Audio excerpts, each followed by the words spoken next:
explain it. When I close my eyes, I see a strange reality. Am I dreaming, or on the edge of remembering?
You wake up feeling like you really don't belong. You can't explain it, but when you close your eyes you see familiarity. Are you dreaming, or on the edge of remembering?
Okay, we are back, and I have all kinds of goodies today, and this time they're not all of my creation, which makes it especially fun. Okay, so apparently Dunkin' Donuts is making these hearts. Somebody had some delivered yesterday, and I happened to be there for the delivery, and I lucked out. But I was also given 2 donuts, which I already ate 1, and I couldn't eat 2. So the second one is up here for going with tea. And yesterday was even more eventful. I'd shown somebody here who is known for some impressive talent with crocheting. She is able to figure patterns out after very, very little instruction. And I set her a task, not intentionally, but I was curious if she'd ever seen this cat face stitch. Well, she found it, and she practiced it, and she showed me what the problem was in trying to make a larger or smaller piece. And so here's the cat face. You can see the tops of the ears here, and the eyes, and this kitty smile, I guess. It's a really cute stitch, but this outside stitch was the problem. Apparently, well, this was a pattern that was created by AI, but in doing that, AI included people needing a lot more than just a crochet hook to make things happen. As it turns out, this pattern, to make it work, requires all these little strings of crochet that then have to be crocheted or sewn to hold the whole matrix together. It's like, oh, yeah, that's a pain in the ass, isn't it?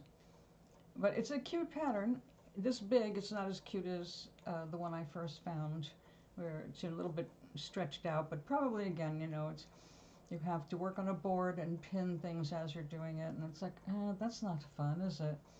So she made me this sample, and since I just asked her for scraps, she said I can keep this and I can use this and take it apart and use it for scrap. So it's like, all right, well, that's a good purple. We'll see what we can do with that. Then a friend of mine, because I expressed interest in, well, she and another neighbor, another friend from our coloring circle, took a felting class and made penguins. They came out cute, but they're kind of big, and I said I would love to learn felting to make these little things, like just not too much bigger than this blob right here. I want to make miniature birds and little animals, as small as I can make them, because my challenge has always been, and joy, is turning out miniatures, smaller and more perfect, and still small. It's like, yeah. So I wanted to try felting that. But then in researching felting, I came across wet felting, which immediately grabbed me. It's a lot messier, and it's the exact opposite of the idea of, hey, I'll learn felting with pins, because I can take that with me downstairs. Instead of coloring, I can sit here and felt. Well, my friend went ahead and bought me a little kit for pin felting, and it's so cool of her to think of me like that. So this is a hill folk succulent, and this is what you get. You get very good instructions, in case you're wondering about this brand. Now, I'm guessing that she got this at Walmart, or something very much like one. Around here, I'm gonna stick with probably Walmart, because we went to Michael's together and we looked at some of these kits, but they were all marked for advanced, and it's like, we're beginners, you know, we need first project stuff. So this gives a template so that you know what size you're trying to get your parts to be. It shows how to work with the felt. Here is the felt. Here is, oh, this is the thread used to hold these separate layers together to build the plant. Cool. I will probably use a better matching one. I have lots and lots of colors and embroidery thread.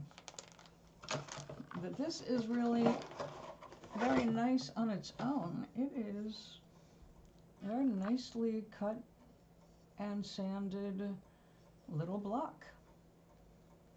Having worked in a wood shop, actually been in the wood shop where my husband and my uncle and my aunt worked, I got to see lots of wood. So when I say this was nicely done, it's like, yeah, they knew what they were doing. So probably programmed.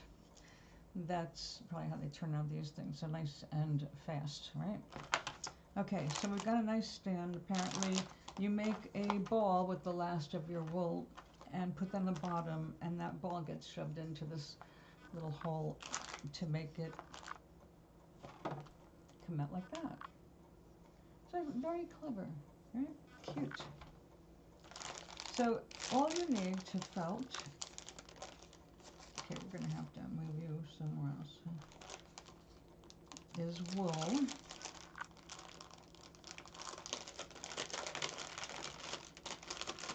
Now I'm assuming this is actual wool, which is, yeah, they're calling it wool, we're gonna call it wool.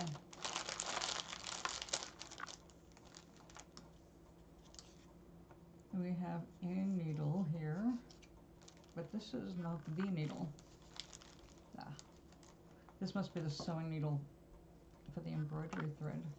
Oh, nice. I can always use another one of those. Oh, come on. Thank you. Oh, it's nice size eye. Perfect. I could use one of these. Okay, so you can see how chintzy they are with these colors because they're not supposed to be anything more than just a barely transparent wisp to go over the green, or actually over the it is green is the leaf,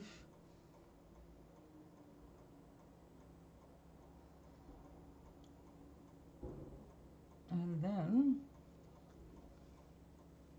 well, this is the very tip of it apparently because it's the least amount of wool. The next to the least amount of wool. Nice. It's nice to know that you can make things with just a little teensy bit of material. There is like no waste when you do things like this.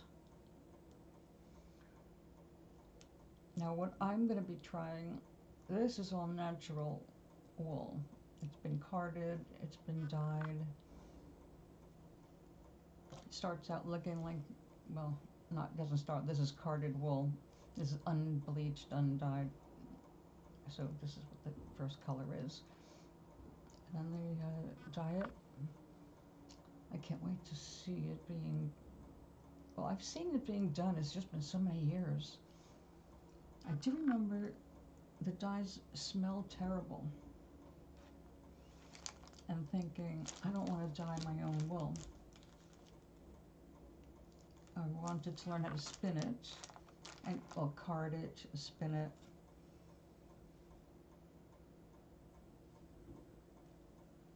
Yeah, that's very nice. So felting is, in wet felting is way faster because you layer things and you use water and gentle friction and soap to make the natural fiber lock together. Then to really lock it in, you can use very warm water. It shrinks it even more.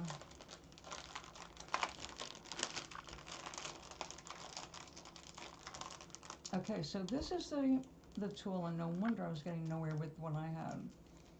When I got a little set of needles, I'm sat there just doing this one little teeny bit. I'm going, this is going to take me a year. I don't have the patience for that.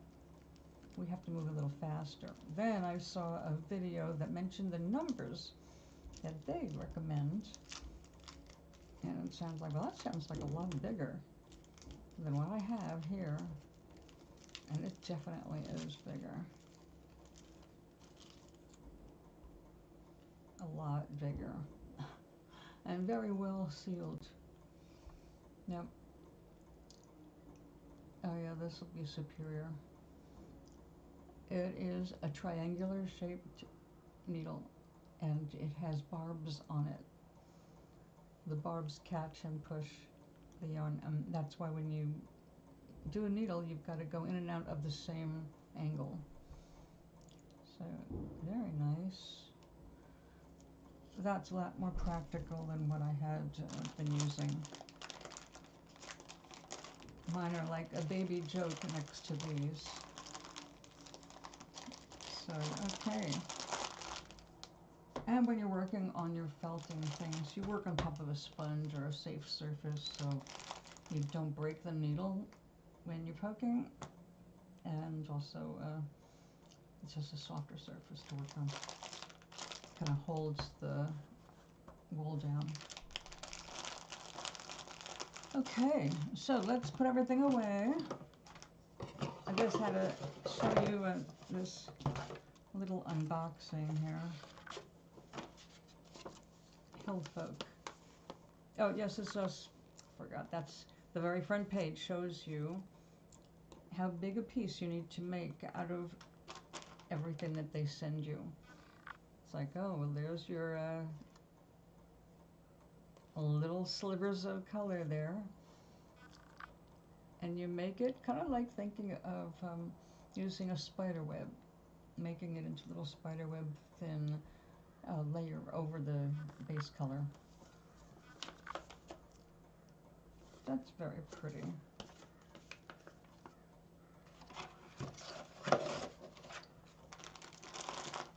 The irony is, I'm not really that big on tchotchkes. I have some. All of them were gifts. I don't think there's a single tchotchke I have that I have purchased. People give me things.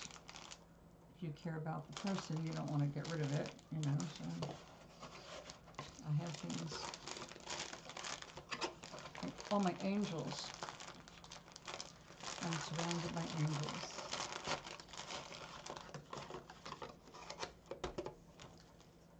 Okay.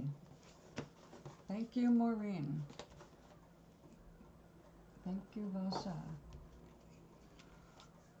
Hello there. How art thou?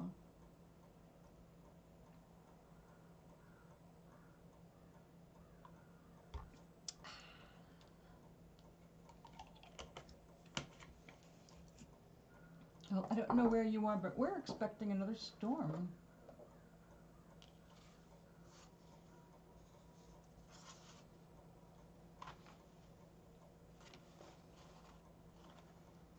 We still have all the snow from the first storm, so nobody's looking forward to this. Now, for me, unless we lose power, I will not be inconvenienced. Matter of fact, I'm getting a delivery anywhere between 1 and 3 today, and I hated to do that, but no car, and this is the warmest it's going to be all week. I figure by now the roads are just warm enough where I don't have to worry about my delivery people slipping.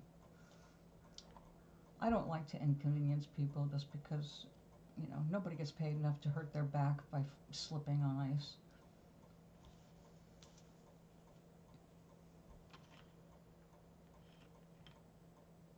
Good, good. Now we dropped. We're down to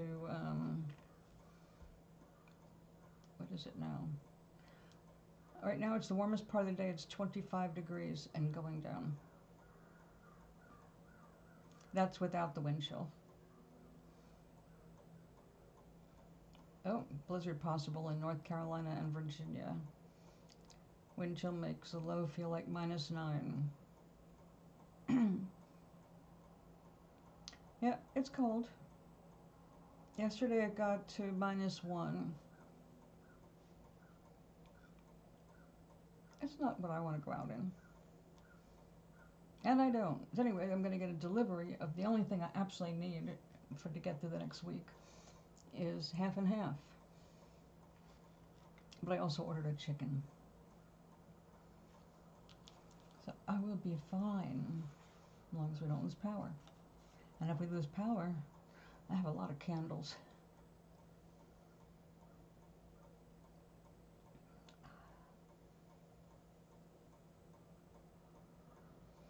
We have lost power before, but not for very long. I think the last time we lost power was for like an hour. Wasn't bad at all. We live not far from a hospital, and we've got all this senior housing around me.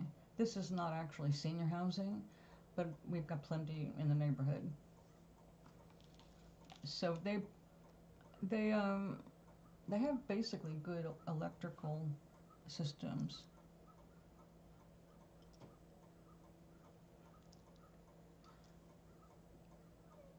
Yeah, it's a good idea to stock up.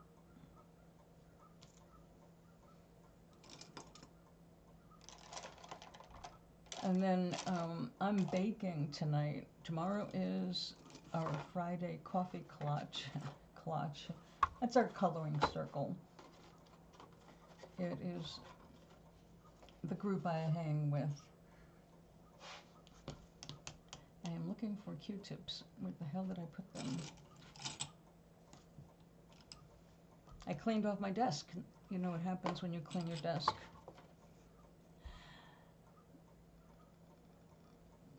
I'm looking at my shelves over there. I don't see my Q-tips over there either.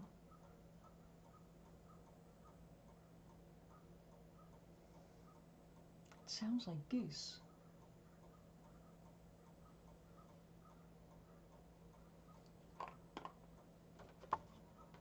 All right, if I don't have that, what can I use?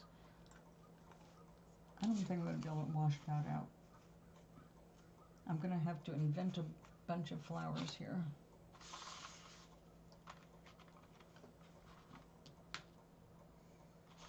Well, invent a way when my moon visiting.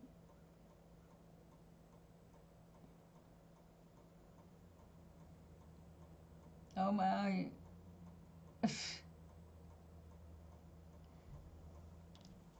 Yeah, see, I figured they were out of stock of the one thing I've been trying to get, which is actually lamb chops, imported from Australia.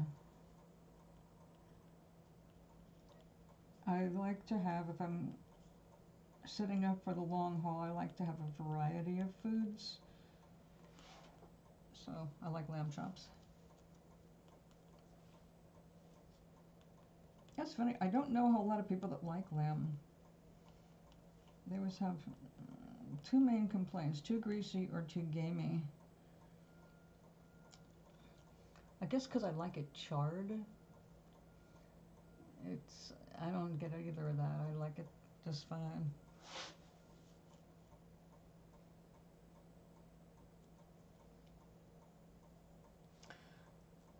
Yeah, I use it exclusively for my coffee, definitely. Well, coffee, tea. I fix my tea exactly the same way as I fix my coffee. 1 teaspoon of sugar and the medium light, half and half. I don't go for all the flavors and stuff like that. I know how to make those flavors if I really get a hankering for them. And that uses real heavy cream and condensed milk, with all the sugar.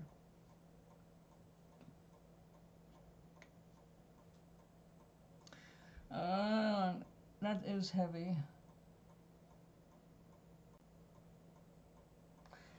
Ours, no, we don't have recycles like that. We should be doing that. We should go back to the old ways, because now we're paying for it, trying to go forward by creating all this waste and pollution and poisoning, etc. I'm really glad that the younger generation is smartening up. They sound a lot more like we did in the 60s. They're concerned about our food and growing it, learning how to make their own things. They're picking up crafts like crocheting and knitting. They're looking at value now instead of the throwaway clothes. I'm really, really happy to see that starting to happen more. Oh my God.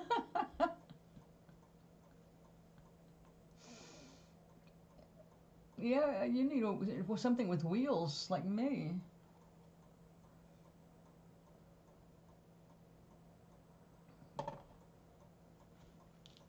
once a month we get a donation of food.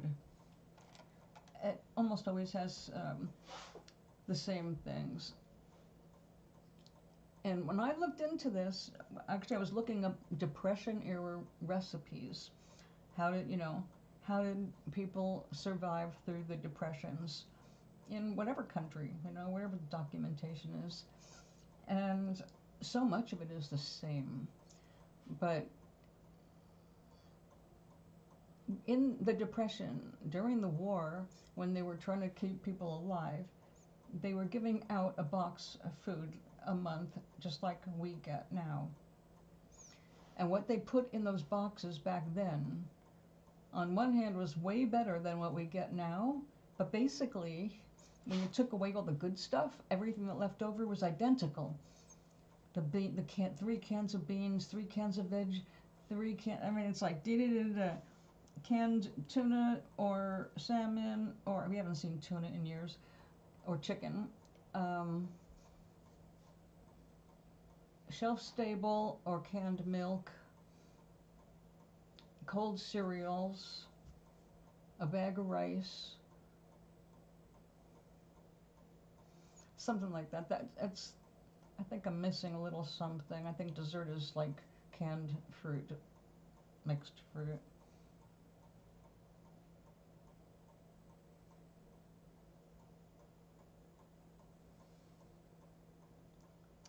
Yeah, you gotta take care of yourself.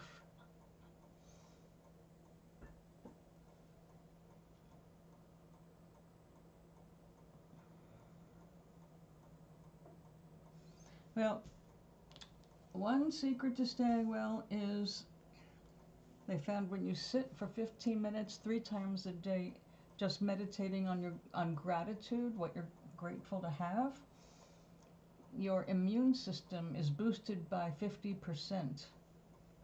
That is huge because there is nothing else they found that does that. So gratitude, that attitude of gratitude, truly is healing. I loved hearing about that. It's like, well, see, spiritual teachers have been right all along.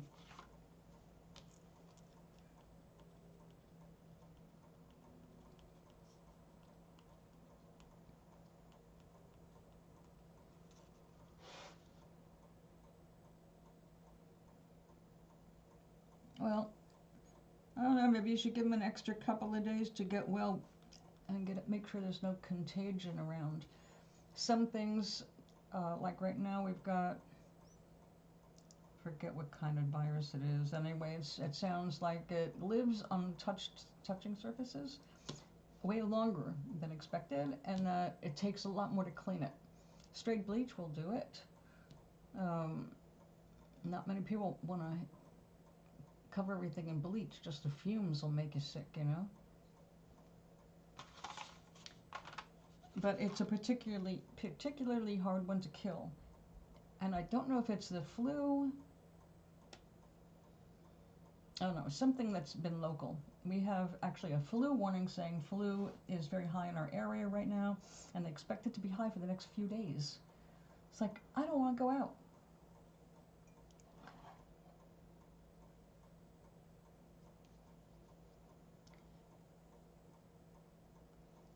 But you're in a different country. I don't know what your,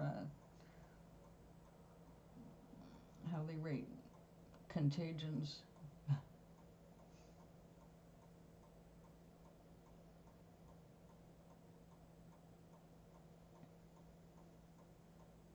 Well, can you use the extra day or 2 to study? Chill out. Gear up for the next week. Which feels better? Keeping to yourself a little bit or hanging with the fam?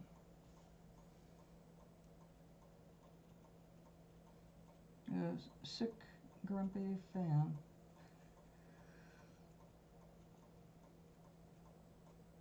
Personally, unless they really needed me to take care of them, There's some people you just don't want to be around when they're feeling miserable because they're miserable.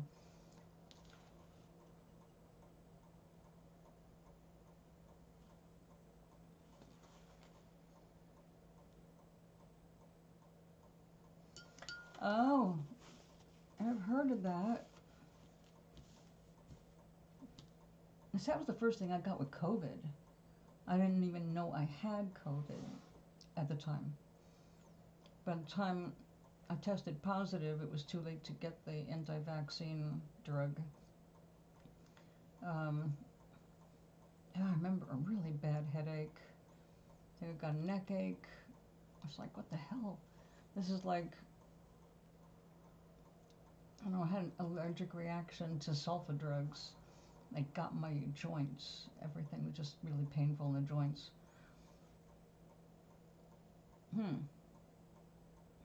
But you're gonna have to go by how you feel now. If your dad got sick like 2 days or 3 days after your mom, I'd want to wait for that cycle to pass. Give the virus a chance to die.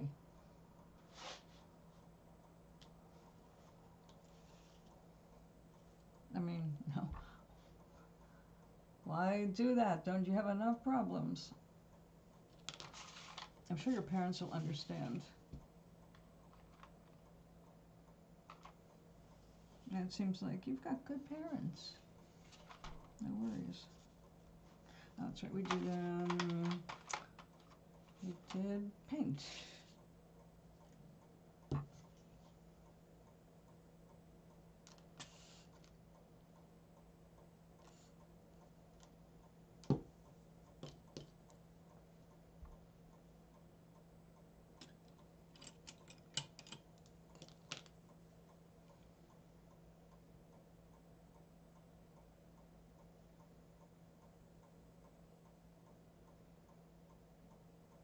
Well, priorities, dear.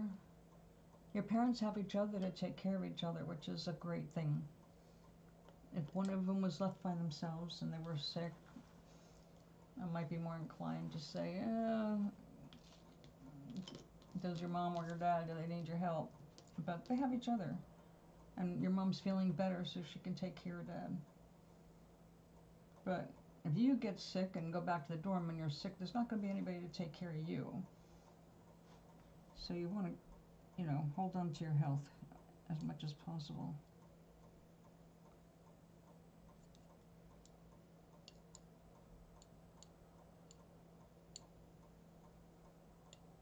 That's good and thin. And maybe it can be darker.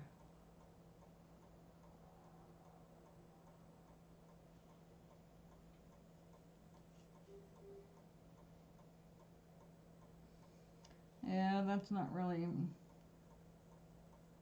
a whole no cheese.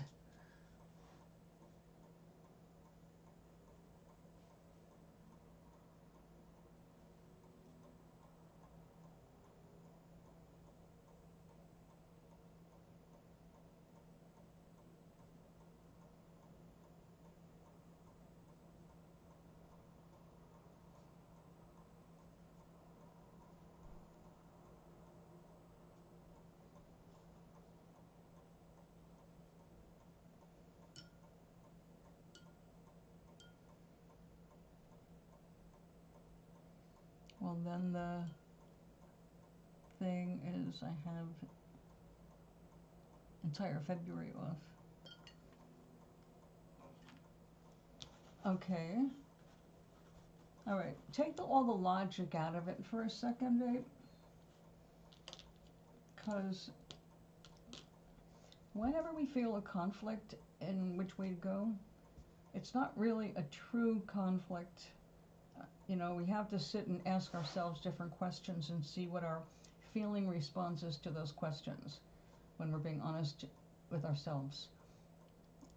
And it's a process that we can be facing over the tiniest things or really big things. But if you get used to doing it with the tiny things, it'll never get to the really big things. You'll feel your way to like, okay, these are both bad directions, but this is the better one, and I know that ultimately, whatever direction I take, I'm going to be okay. I'll learn something. I'll create new desires for myself.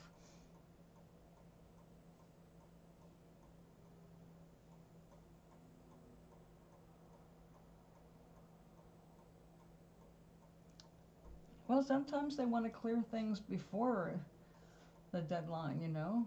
Start setting it up so people will notice it. I hate when it's a last minute sale like that. It's like, yeah, it expired last month. Now they're putting it on sale. I have seen that. Like, yeah, I know it's cheese, but this isn't that kind of cheese.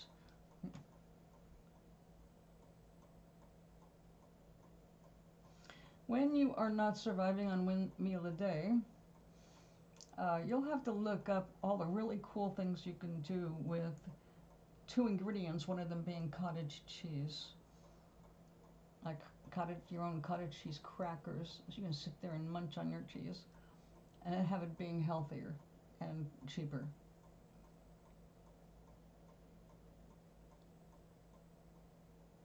Hello, Dan.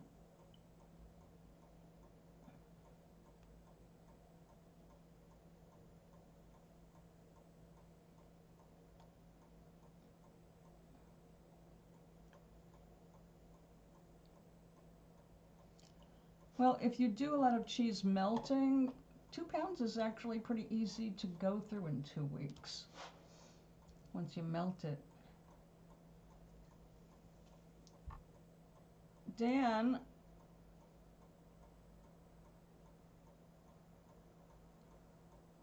is this my Danny?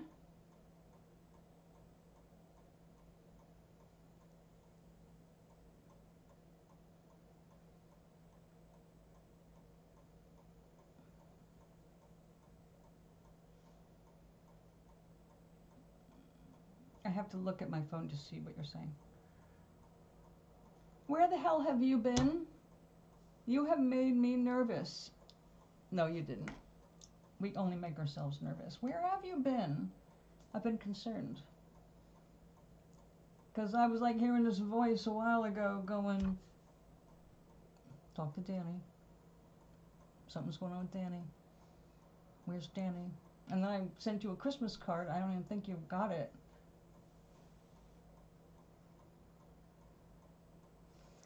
Okay, we'll make sure we have the right Danny. What's the name of your ex?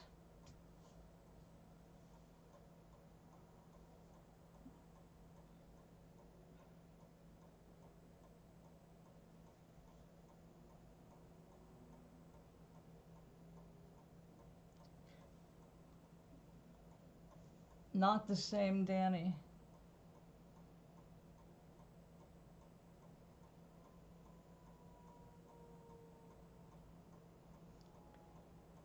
My other Danny is a musician too. But he's in Denmark. Where are you? 1 egg, 2 slices of cheese, and some vegan meat inside. That'll get you. That's got protein. That's good. Brain food. You're the Russian one. Okay.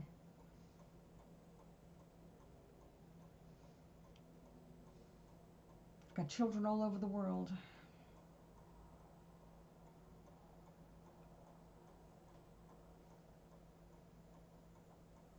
What is vegan meat? Isn't that just basically tofu? Did you know you can make tofu out of any legume like peas and red lentils?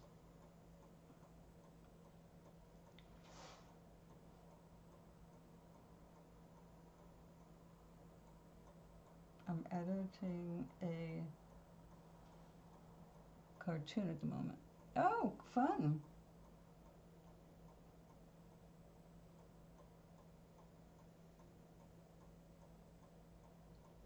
Let me put this back down.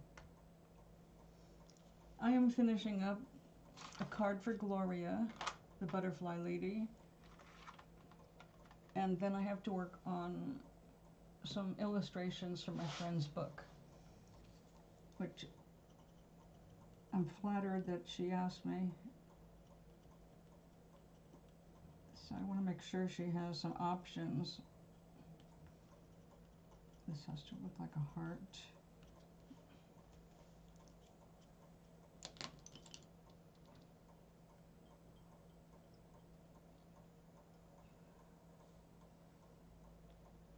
Oh, good.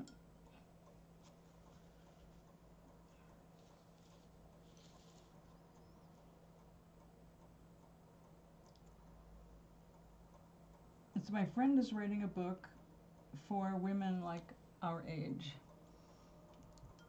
And it's about getting older and still wanting to have your gardens and grow your stuff, but having to make concessions because your knees are weak and you can't get down in the garden anymore. And or like me, I had to give up my farm, and I'm in an apartment building on the 6th floor where I have no garden and only one windowsill capable of supporting any life.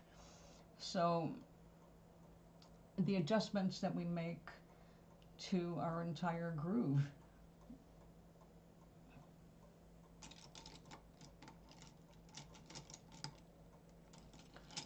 Oh, well, they're poetic because I am a kind of a poet.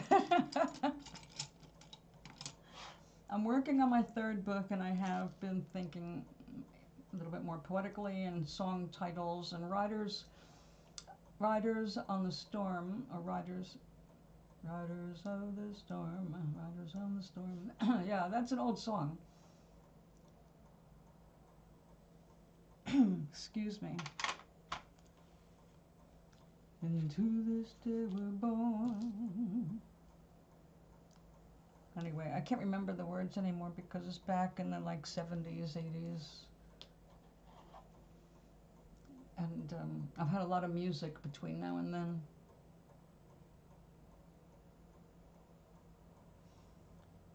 Oh, well, just check with me whatever you want to use to make sure it's not already a song title that I took my title from.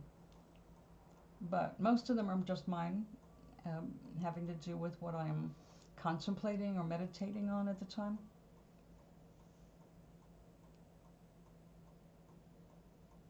And I'm glad that I can be an inspiration in any way.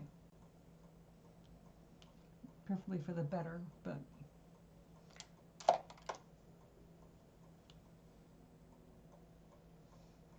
I said most are mine, but like today, excuse me, the whole title is mine, but if you just, like the first part, Riders on the Storm or Riders of the Storm, I would have to say look that up and make sure that that's not the name of the song I think it is. I wouldn't want you to have any kind of legal conflicts later on in life. But there it is.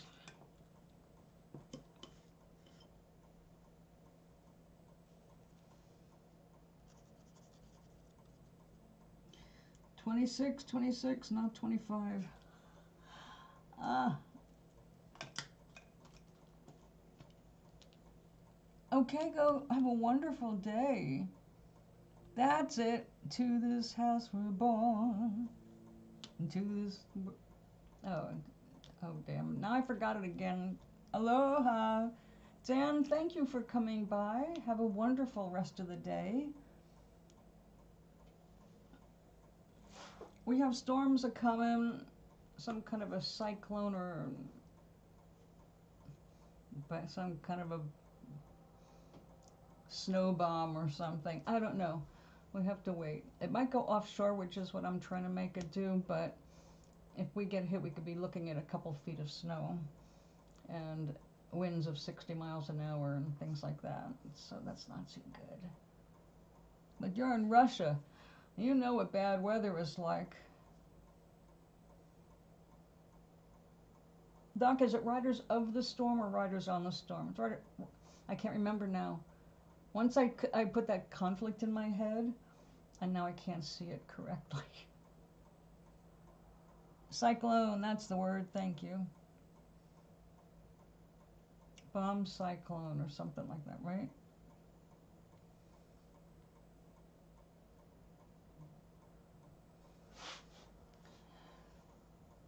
Now, I have experienced something called a,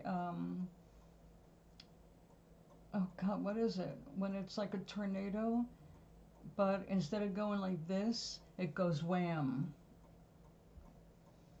It bent our trees, our entire woods, the tops bent over like 6 inches. It took years for them to come back up, years, in just one storm. It was, I thought our place was going to float right off our hill and onto the fields. The water was like white water coming down our front yard hill from the road. It was so loud that the dogs, the cats, and I huddled together under a table. It's like, and of course that happened after I finished planting all my garlic. A lot of garlic, a couple, three, like 2.5 pounds, I think it was, of garlic. 2 or 3 different kinds of garlic. I didn't get a single bulb out of that. Everything floated. Dog without a bone, an actor out on the riders on the storm, on the storm. Thank you.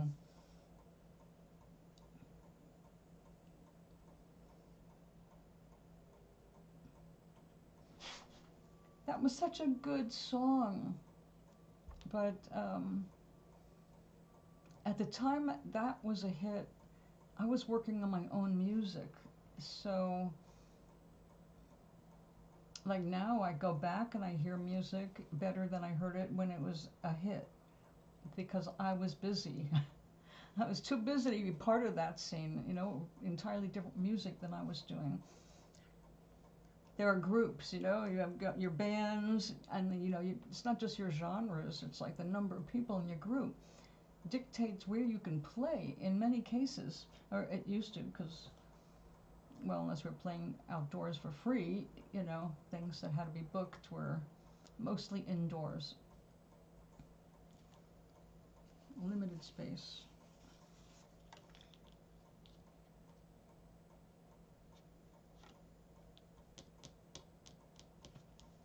Did I get this white working? Let's find out.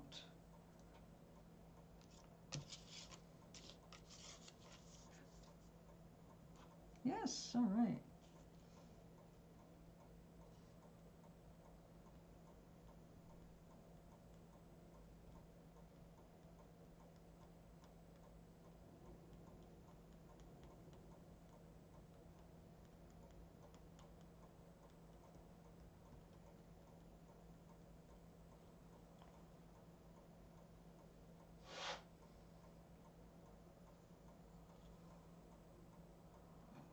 Doc, you're like an oldies station, even though you're younger than me.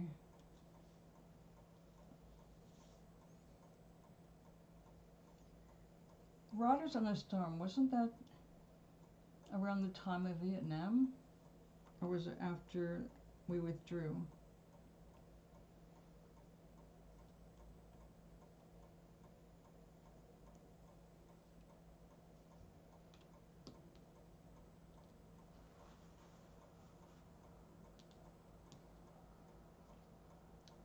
Music and statues and painting. I believe everything does. Everything comes from spirit. There's no exception. So people are used to separating the worlds of the material and spirit, because when we're talking about one or the other, we want to use those reference points. But the fact is, there would be no material without spirit. We are the face of spirit. So is everything that we use here, that we've created for our own use. There is nothing here that has not been divinely inspired at some point in time. Nothing. Not even our mythologies. So, yeah, literally everything. If you want to look at being respectful for God's creations, then you literally must look at everything as holy.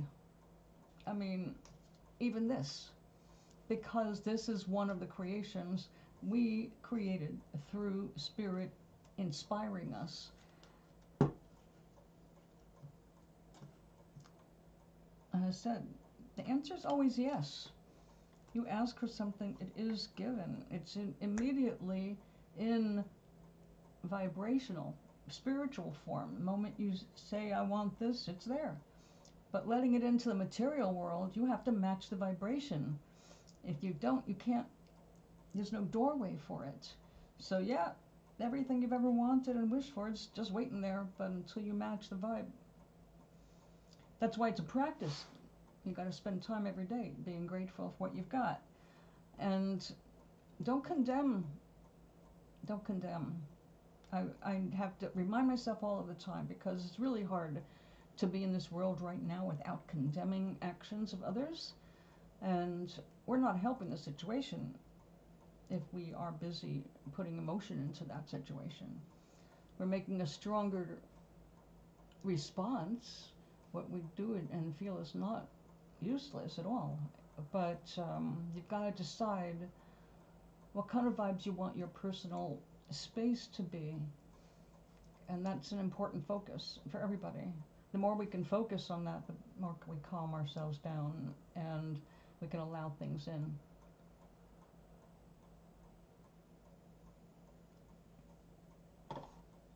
I remember reading an interview with, God, was that Neil Young? Yeah, I think it was Neil Young. And I liked a bunch of his music. But one of the things, I think it was an interview between marriages or right after divorce or something like that. You know, he had a bruised heart and then he found love. That was that he found love. And in the interview, he suggested that he was having a problem being inspired while he was happy. And he realized like how much of his inspiration came from his discontent, his broken heart, and his anger with injustice, you know, I mean, all of that stuff. And it's true, all that stuff is extremely inspiring. Some of my best music, which unfortunately you'll never hear,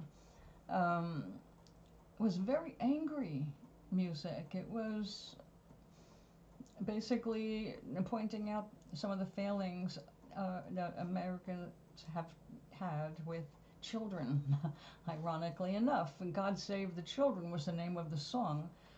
So, I mean, we've been expressing things through our feelings, right? Whether it's our art, our music, writing, dance, any creation is the flow of spirit, and it always comes from that.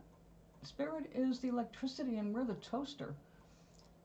So the toaster is useless without the power source, and the power source wants to express itself, so it needs the toaster. So we're the toasters. Toast. I'll toast you now. I need to take a pill.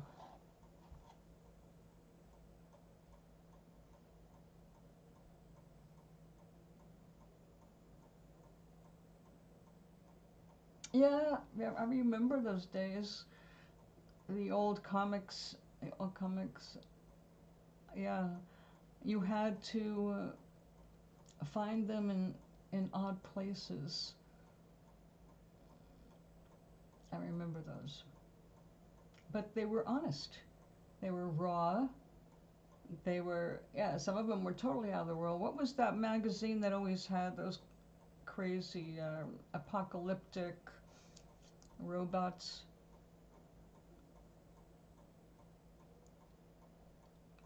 I can't remember. And then, of course, there were the ones that were a little bit on the more perverse side. Again, 60s, stretching the boundaries, exploring our sexuality, all of that was out there on the table. And that's why the hard right has done everything it can to suppress it. Heavy Metal, that's it. That was a great magazine. Is it still in print? That was a good movie, too.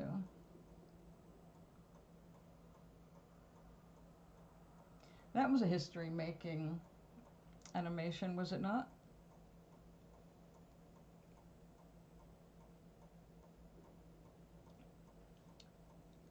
I remember great music. and big boobs. That was one thing, you know, it's like everything was about boobs. It's like, guys, and you wonder why chicks don't want to go out with you? I would hope so. It was a real, I don't know how it is, you know, or how it's progressed or didn't, you know. But I do remember the underground feel of the whole thing all those years ago. So I hope it still has that rebelliousness as part of it. You know, the truth that speaks to power. And makes fun of itself.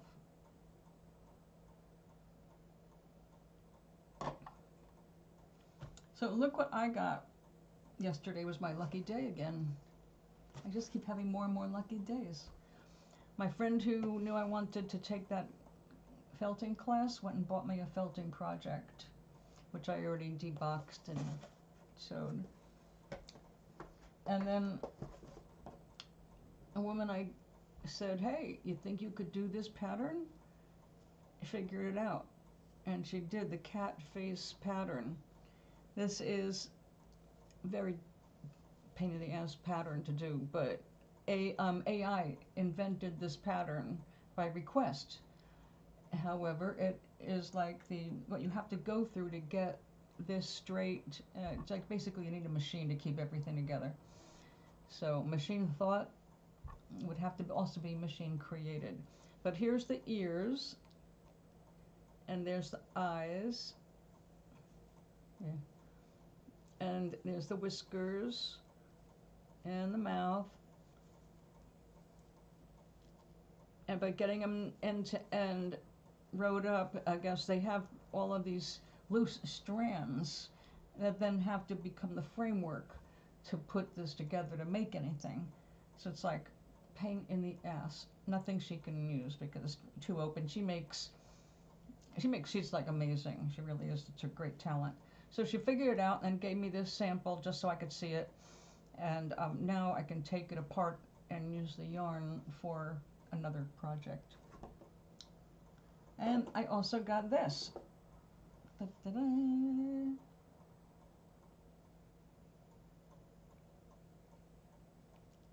Well, they should. If it's a good storyteller, they do keep you engaged. That's why I have started, you know, chapters and things over and over again. It's like, nope, not moving along the way I want it to. It's like, I think a problem with a lot of writers, especially early writers, they fall in love with themselves or their work, you know, and it's true, sometimes you write something and it really is good and you can appreciate that, but then it doesn't go with the flow of the story and you have to get rid of it if you're going to be a good writer. You can't keep everything you write because not everything is going to work. But sometimes you get in the flow and you find yourself writing something, it's like, oh man, this is really good, doesn't fit. You take it out and you put it elsewhere. Maybe you can use it in something else because it's brilliant. But you got to be your own editor and know when to red pencil things. And, you know, I really wish I had an editor for my first Namara story because that drove me crazy.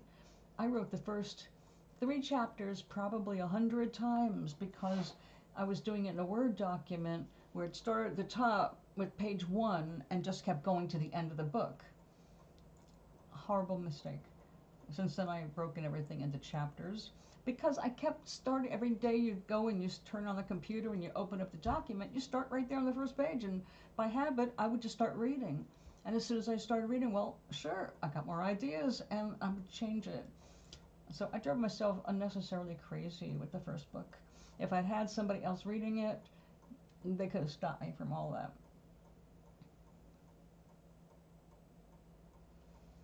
Yes, food.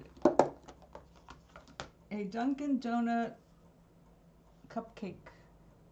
Not cupcake, a donut of sorts.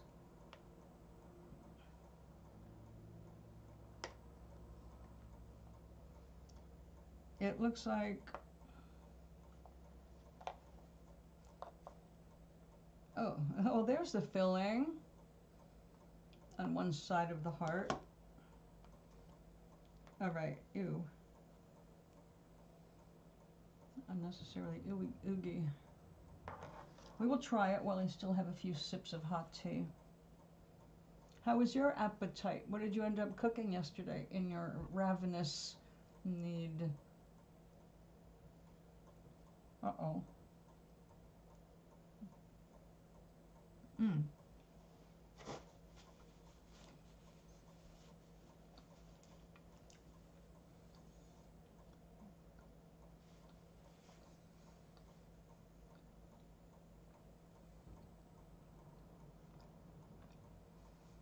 Mm.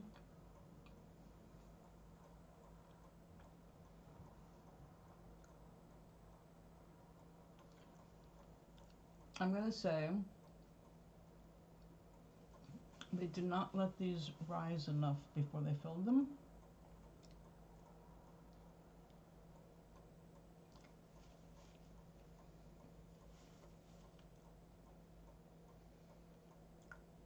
Mm.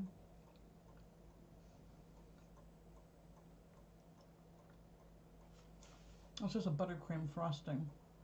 There's no real flavor to it. Very sugar. You can feel the sugar in the back of your throat when you swallow it.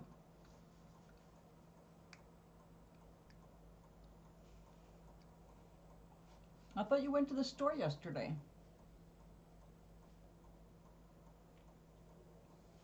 Oatmeal's actually not too bad as a dinner, but I bet you had to go to the bathroom early this morning.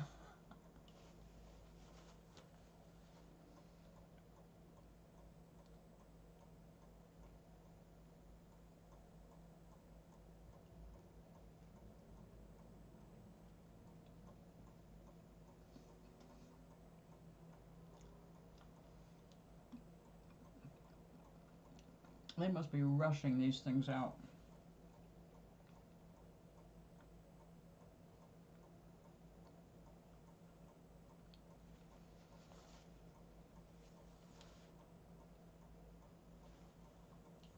The other side has not even a lick of it. And Maui, the other night, I whipped up some Belgian waffles for dinner. I was just in the mood for some carbs. A little maple syrup, a little butter. They were good.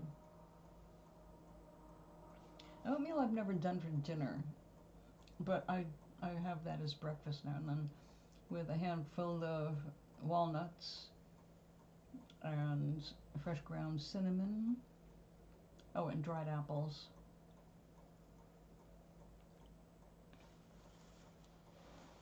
Wow.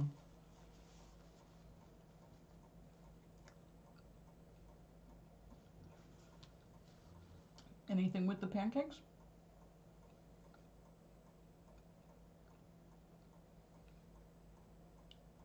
Spam?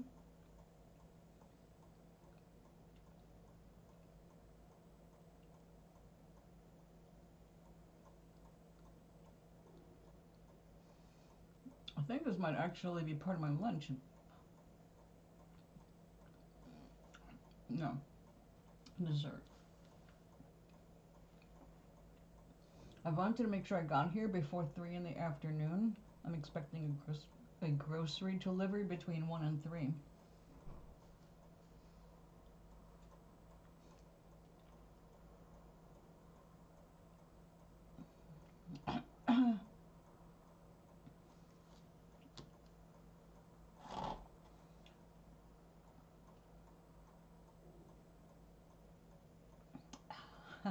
Okay, I can speak again.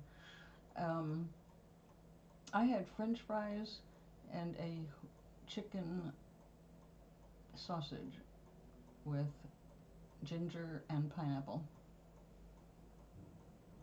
It was pretty good. It's fast food,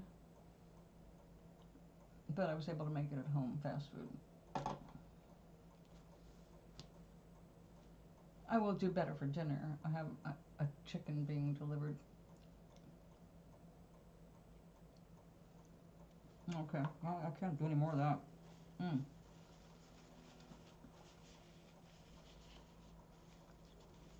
I'm going to remove this to the kitchen, but I will not be finishing this.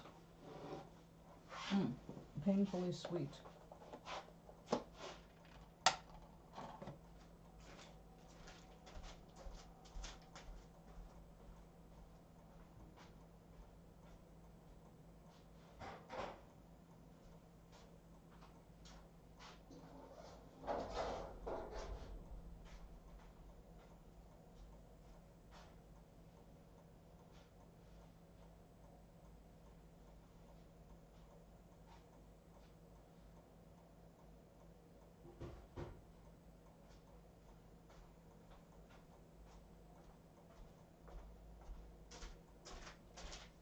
Oh, that was painful.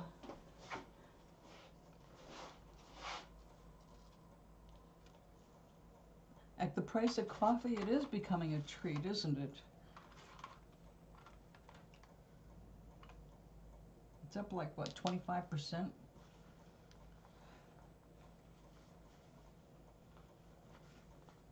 It's like nobody can believe Trump when he says prices are down. No, they're not. We know what we're paying in the store, for God's sake.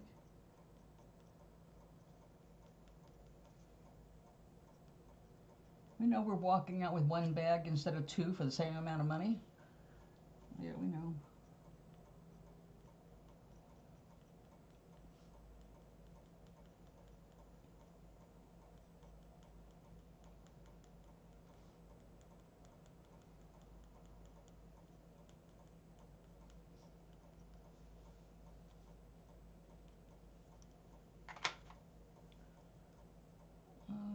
Oh yeah, that's right. I don't have a little squeezy anymore of this, do I? Oh, I did find the box of these. They were disguised as a box. Do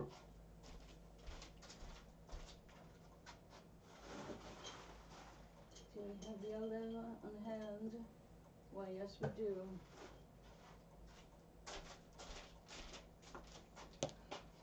The nozzle is probably clogged up, but we will see. Now, I'll be having coffee tomorrow because tomorrow is coffee day.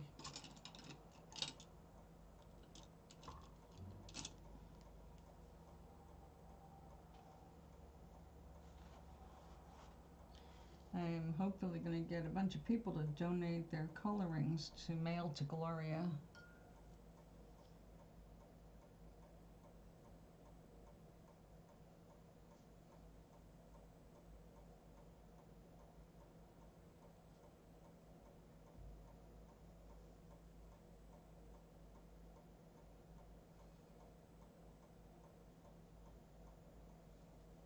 There we go.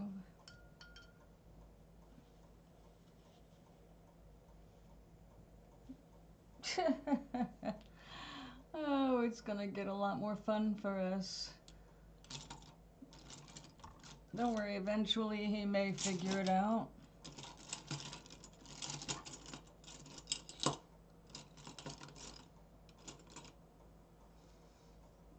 I was watching an article today, or reading an article today about why the farmers voted for Trump.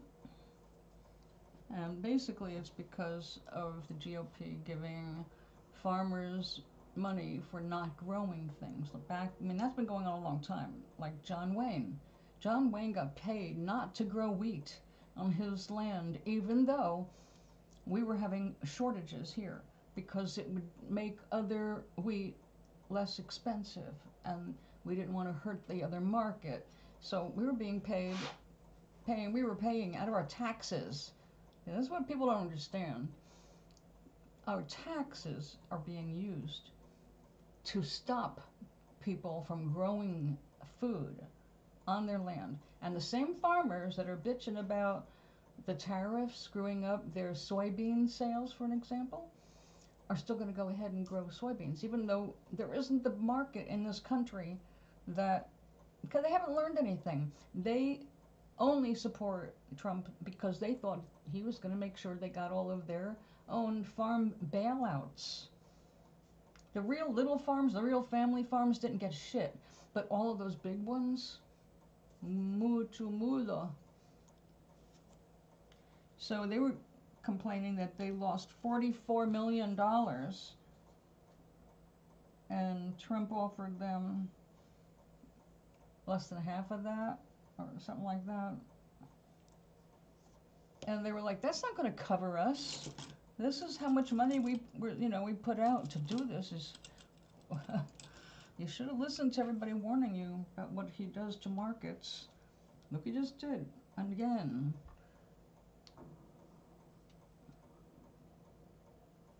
I mean, why could Marjorie Taylor Greene retire this January? Because she made a killing in the stock market when those Trumps were put on everybody and then taken off. When they went off, the markets went up and she made a bundle. Millions. That freed her. But she also realized the writing on the wall. Republicans will not win another presidency no matter what they do. They have to literally steal the election. But they're working on that. I don't know if you heard about the FBI raiding Fulton County election officials and bribing Minnesota. Give us your voter rolls and then we'll take ICE out. That's what this is about, controlling the midterms, because they're going to lose. They know it. The writing's on the wall. So far, every election, even those that used to always skew in the Republicans' favor, are coming out with like one just made 97% of the voters, including the Republicans, 90% of all the voters voted for a Democrat. It's clear that the agenda of the Republicans is not the popular thing. And that's their own damn fault, because they would not read Project 2025. They didn't want to believe that what the Heritage Foundation was trying to do was bring us back to the slavery era, one way or another.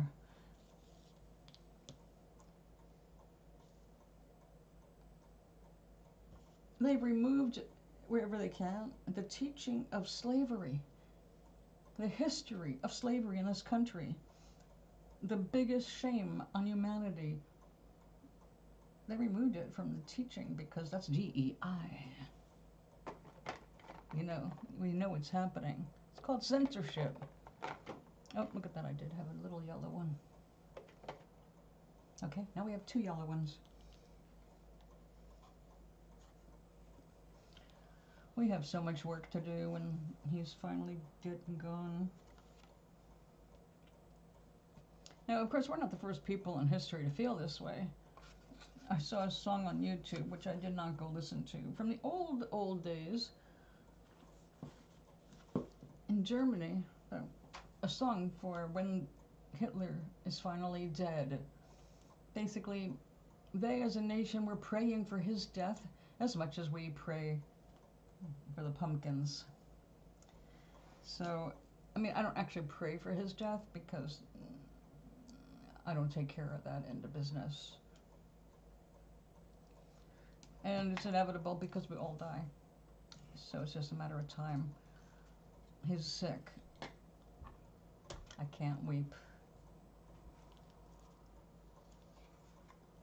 You should ask that guy who's complaining about his doctor bill, but not who caused it to be that high, how he feels about Trump's idea about just giving everybody $2,000 a year to cover their Medicare and nothing else.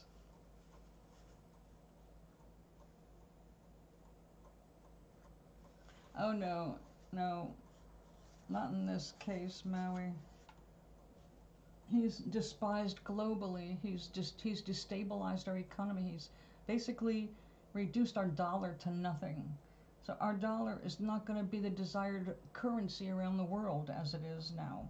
No one's going to be taking out treasury notes. I mean, they're cashing their chips in because they've been alienated by our president.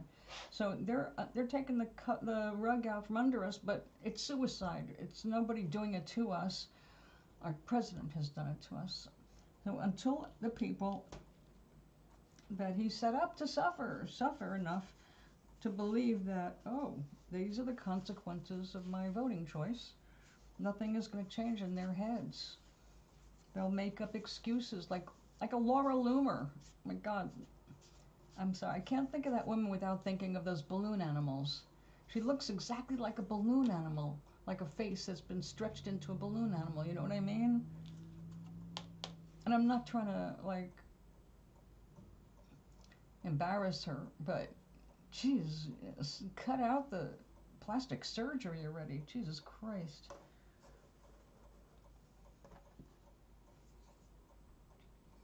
You know, have you ever seen those old pictures of Melania?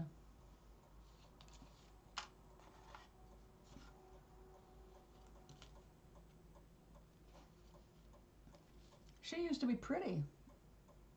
She used to be a pretty young woman, or I should say girl, because as soon as she started hanging around Trump and his ilk, the plastic surgery started. The fake boobs and cheeks and lips and fix the eyes a little, you know, look exotic but also not real. And then everybody at Mar-a-Lago, they do the same thing, right? Is it Don's ex-wife? She did the same thing. The poofy lips, the higher cheekbones. It's like, what is wrong with you people? Hold on.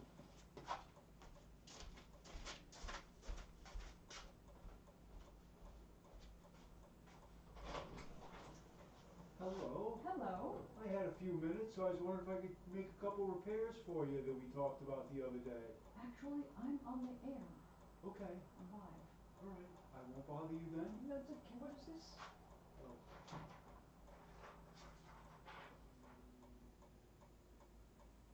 Oh, they're not mine, thank God. Mine are being delivered today. Okay. In any time. All right. I'm sorry, Bruce. No, that's okay. Is it? I can stop back tomorrow sometime if you're available. Sure. Would morning be better, like Yeah, after we do coffee? that. Yeah. All right. Yeah, I'll be ready to let you in tomorrow morning. Okay, sounds good. Thank Thanks you. so much. Thanks for the delay. Okay, you're welcome.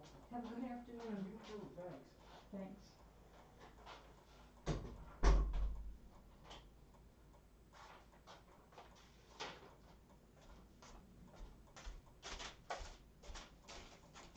Well, I can't believe that I actually had to turn my maintenance guy away. He's a great guy. But he'll come back tomorrow morning while we're doing the coffee thing, because I don't want him making a repair in my kitchen while I'm doing this. I'm glad he doesn't mind. And also, I'm on the list. Yay! So, anyway, I noticed in general, you know, I don't do TikTok and I never will, especially now that it's going to be Nazi Central. But I'm not into the socially, what do they call influencers. I find them really, I don't know, it's just so narcissistic.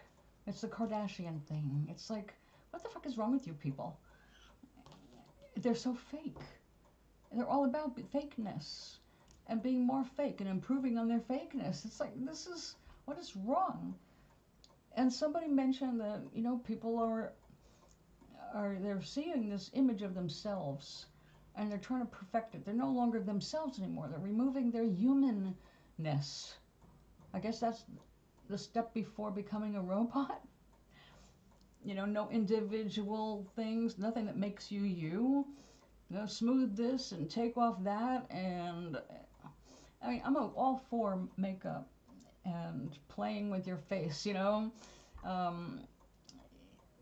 And believe me, there have been times I've gone, oh my God, I've gotten so old, I'd like this removed. But like my doctor pointed out, this is a hereditary kind of a thing that came from a virus that my mother had. So there's nothing I can do about it.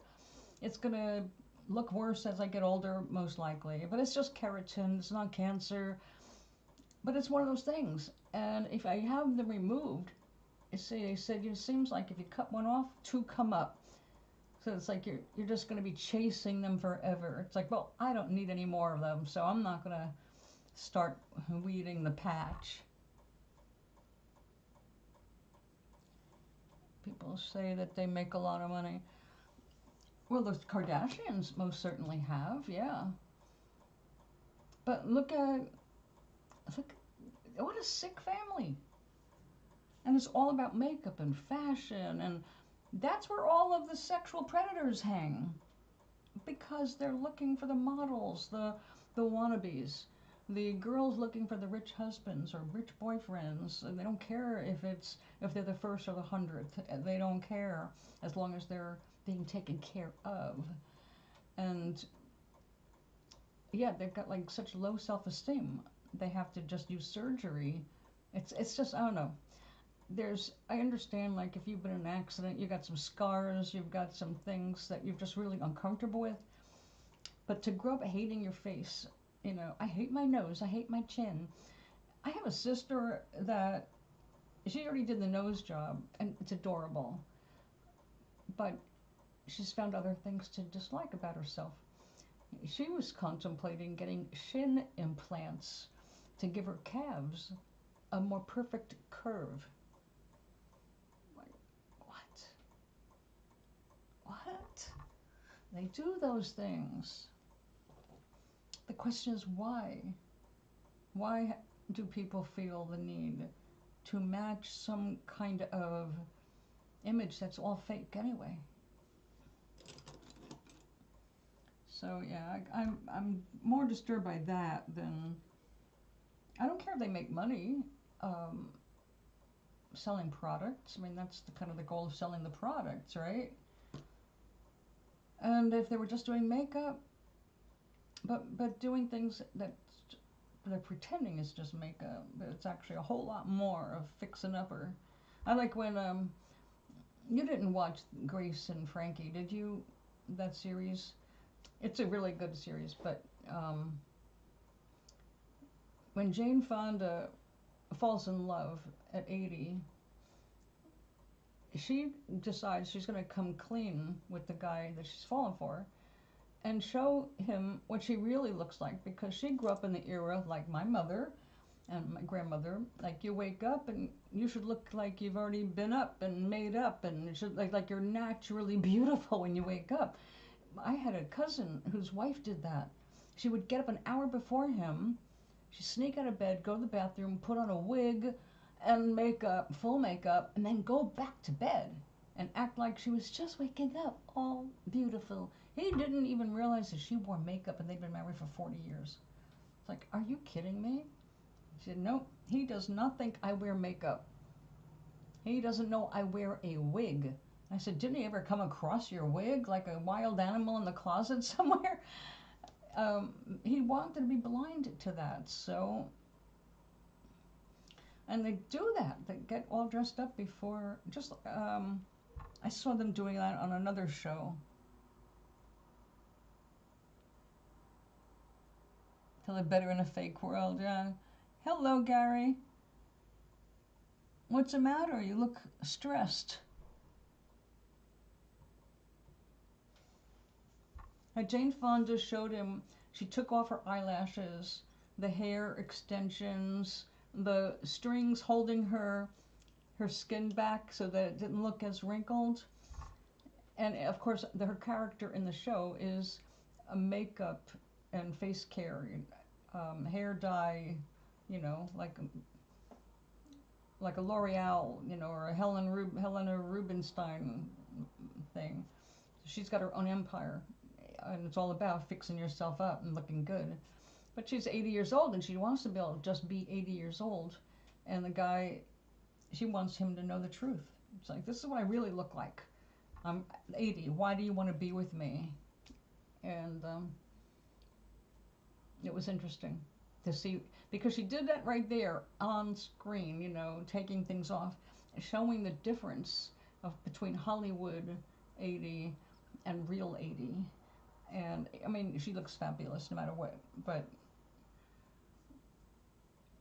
yeah, she's paid a lot of money and spent a lot of time to make sure she can look that way. Me too. Me too. I hated having it end.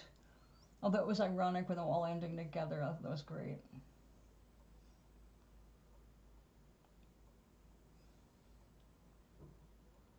I related to everyone. They were just all good actors and compassionate storylines. I really enjoyed that series. They're working together now with another movie. I haven't seen it, but I forgot where I saw the intro to it. I think I saw a trailer to it. And there, Fonda is not wearing all of this stuff to look glamorous. She looks like the average housewife. And Lily Tomlin, too. They work so well together.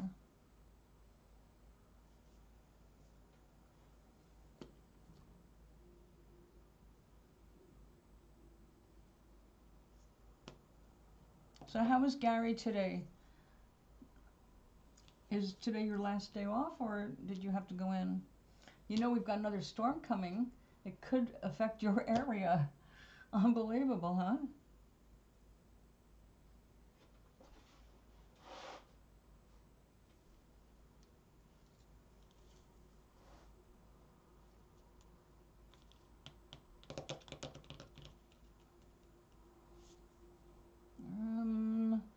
You know what?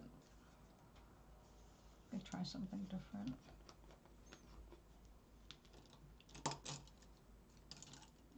Or did I put that brush already?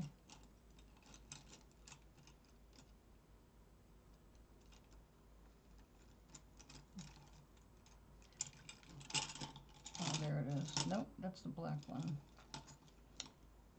There it is, okay. I ordered a spare of this because I was starting to wear it out, and that's what I got sent. It is supposedly the same thing, but it's definitely not the same. The one in the pink is a longer tip. It makes a difference. All right, nice. You resting up? You getting caught up with things?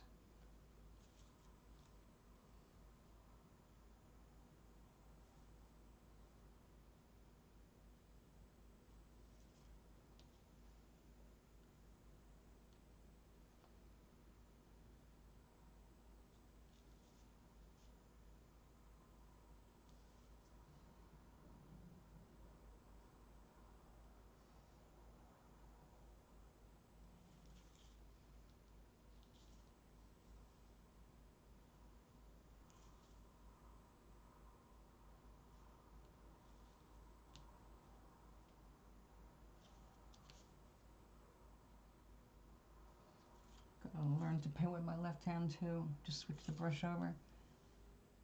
All right, very good. It takes practice to do nothing. Sincerely.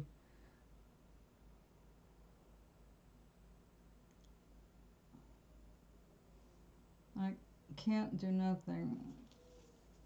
My brain won't let me do nothing. Oh God, especially since I've been listening to that motivational thing, subliminal. It has been amazing. Oh shit.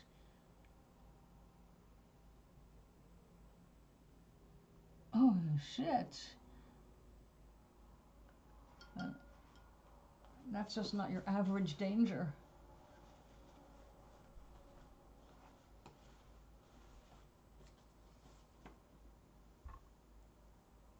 Oh. I think that would put a little damper on tourism.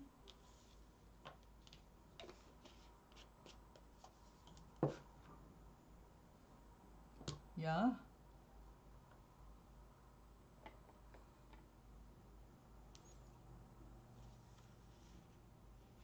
I need a different brush.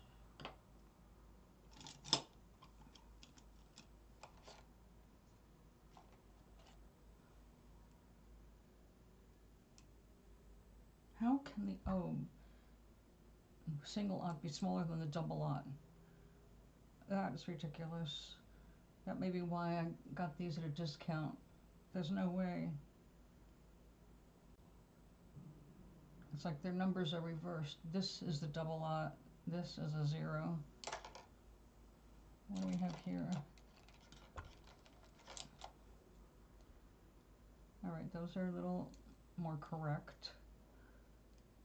This is a triple lot and a quadruple lot, which these two look identical. At least well, what? Oh my goodness, I didn't think of the colors. Of course, that's like hail. Very heavy hail.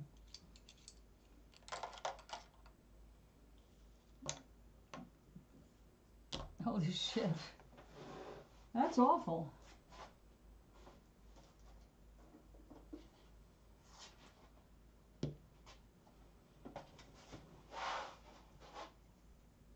This is Island Blue.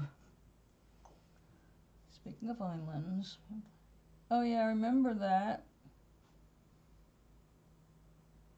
And I design everything. Tons of flowers. Oh, nice. I remember when you were playing that a long time ago. You hadn't talked about it in a while, so I thought you stopped. Oh man, there's a lot of people as pissed as I am with EA.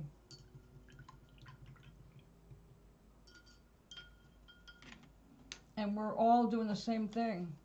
We're boycotting. We're not buying any of their upgrades or passes because they basically doubled the price by shortening the season. So instead of having, well, it was when I joined and when we started having the contest, it was like 30, 40 days a cycle. And then it dropped down to 29, 28 days, something like that, just shy of a full month. And I remember that because I gave myself a budget of $20 a month to play SimCity because, you know, it's not like I go out. So my entertainment budget was $20 a month for SimCity. And then it changed again, and it went to 3 weeks. And when it went to 3 weeks, we all went, oh, no, you don't. They didn't lower the price for the season pass. They just made it a 3-week season, and we still have to pay $9 for the full pass. So it's like, fuck you people. Money grab. I totally understand that. I totally get that. I couldn't watch a whole bunch of movies for the same reason. In fact, I just, even though I own the CD, my CDs are not working on my computer since Windows 11 got installed. I still haven't figured out how to get past that because TLC or whatever, TLC doesn't work. I cannot get it.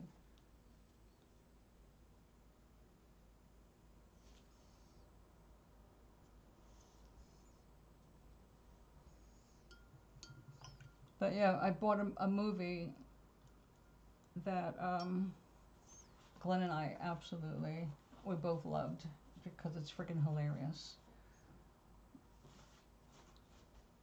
But I couldn't watch it since the divorce. Oh yeah, right? I know. Especially Glenn and I, our number one activity together aside from sex and eating and playing music together were movies. That's all we did. We watched movies.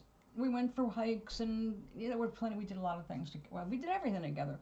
But the movies, because they were limited, because we didn't get television and we didn't go to theaters, God help us. We watched the same things over and over. We could practically recite the dialogue to at least a dozen movies. And for us, it was fun because we talked in movies, you know? And it was kind of like our secret code because other people wouldn't not know what we were referencing, you know? So it'd be like a double entendre to us, but it would just make sense to the person we were talking to and they would not know what we were really saying. You know what I mean? So those movies I just couldn't watch. There's still a few I haven't watched, like Christmas Story. I was going to watch it with Mr. Sater, but then we backed out for some Oh, Jinx Monsoon, her and Ben de la Crème's Christmas special. Oh God, that was funny. But now, I can hardly remember Glenn. So there will come a time when, yeah, you can remember the person and hopefully you let go of the hurt they caused, but you just start forgetting because you're focused on tomorrow, you're focused on the now, and yesterday just becomes more and more faded. So when I think of him now, I don't feel bad. I don't get angry. Hold on, I think my delivery will be here soon.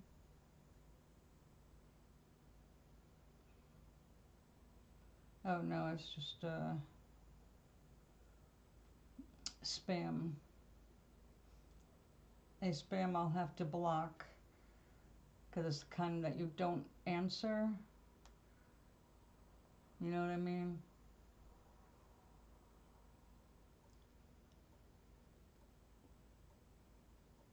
Block and report.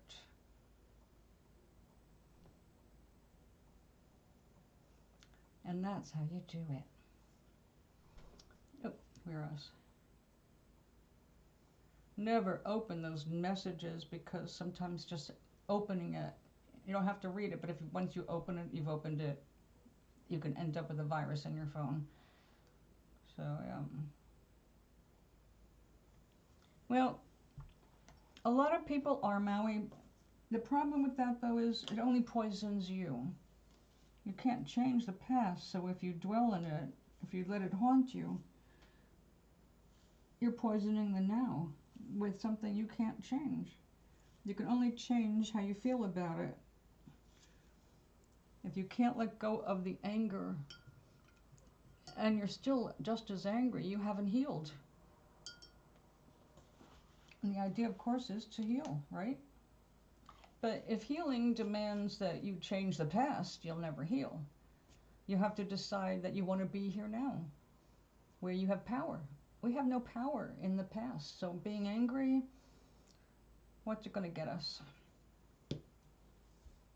Now, I had that fight with my father and my stepmother. Oh, my goodness, many times. Many, many times.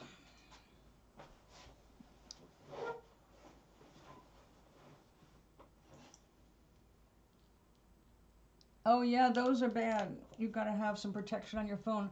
I noticed that in Scrabble, that Samsung, I'll get the people, yeah, that's my phone.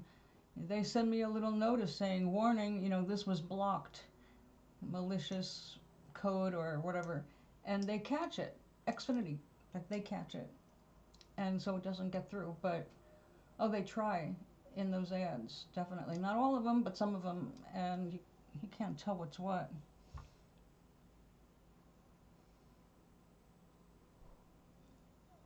Well, if that is what you feel, then that is it. You're being beaten up by your past. That's very significant in therapy. That's why I tell people when I was doing the positivity group,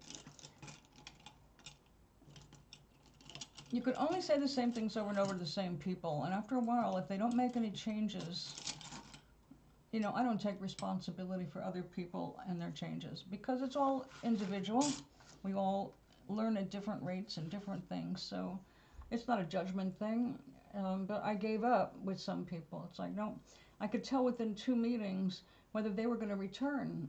And there were 2 reasons for not returning to my group. One was they got it and they were acting on it. And I did have a bunch of those, which is great. It's like, you know how I am about the show. It's like, I don't want you, I mean, I love seeing you and I'm not going to chase you away, but I encourage you to go forth into your own world, whatever that happens to be, and create your reality. Work on your stuff, work on what you love. I don't expect you to take the lessons and keep coming back for the same lesson.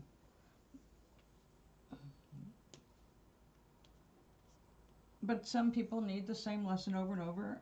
Look, lots of mornings I like to listen to Abraham-Hicks. It's not that I need the lesson because I teach those lessons, but I like the sound of her voice. And in the morning, especially, it can be really soothing to have a gentle reminder that I'm in the process of creating my reality. Do I want it to reflect the past, or do I want to create a better future? And that's a good question you have to ask yourself every day.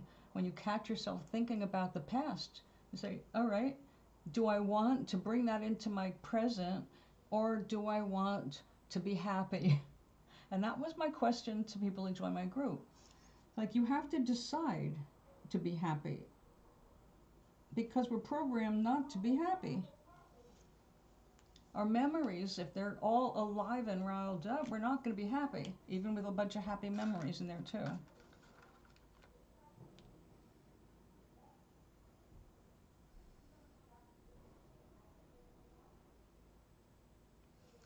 Yeah, right. You think about if it pops up, if a person pops up from the past, when enough time has passed, it's a lot easier to let go of whatever was bad. And when something triggers a good memory, you can enjoy it and then let it go. You move on, because if you stay there, you will go to the next until you hit a crappy memory, because the brain is programmed for that. The brain is nothing but a memory. Everything you've ever happened, everything you've ever observed through all of your senses, your sense of touch, when you were a baby, how you were comforted, all of these things are buried in your very cells. So no, you can't forget anything, not really. But the memories do get renewed and strengthened by sitting there musing over them, or actually having an emotional response to them. Or if you stop allowing yourself to go down the emotional response direction, they start to fade, because those memories require being riled up to stay solid. But another thing you need to remember is those memories are false memories. After you have remembered something the first time, that's about as close to the reality as you're going to be able to remember. Because every time you remember it again, you're not remembering the original memory, you're remembering the remembering of that memory. And as many times as you have remembered it, you are piling up these invisible templates of that event. You're no longer experiencing the actual event. It's now a distortion of the memory. Hold on, I think it's my delivery.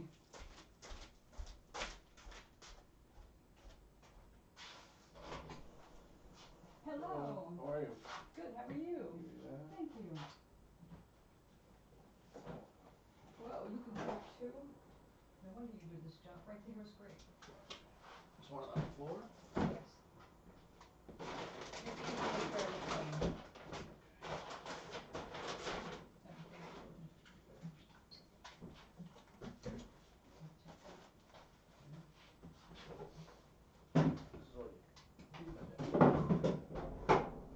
Oh, thank you.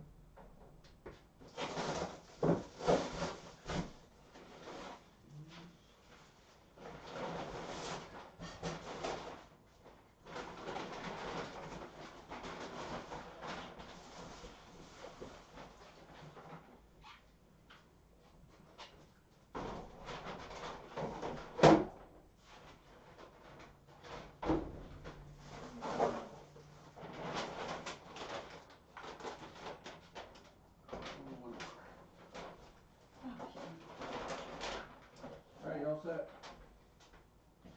Thank you so Well, much. thank you very much.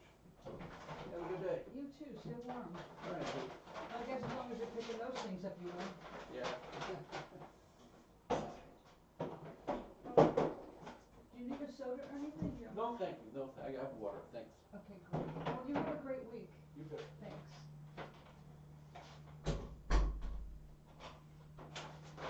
All right, guys, give me a second. I'll be right there.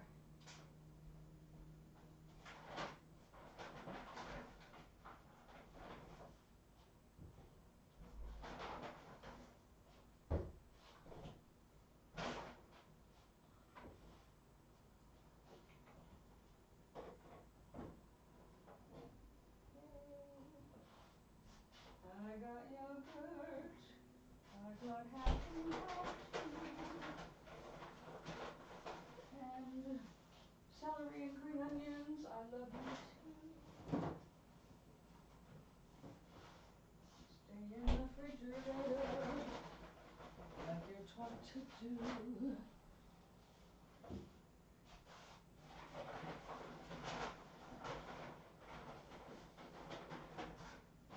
Ginger, broccoli.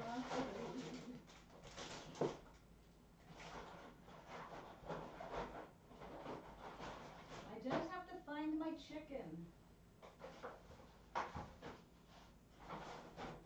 put it in the refrigerator.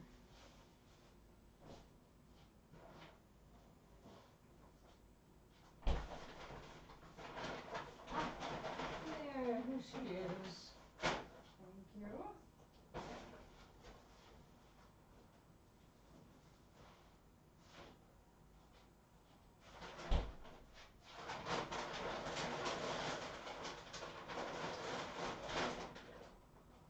Okay. Now that was easy. Thank you for waiting. I had to put my half and half and my raw chicken in the refrigerator.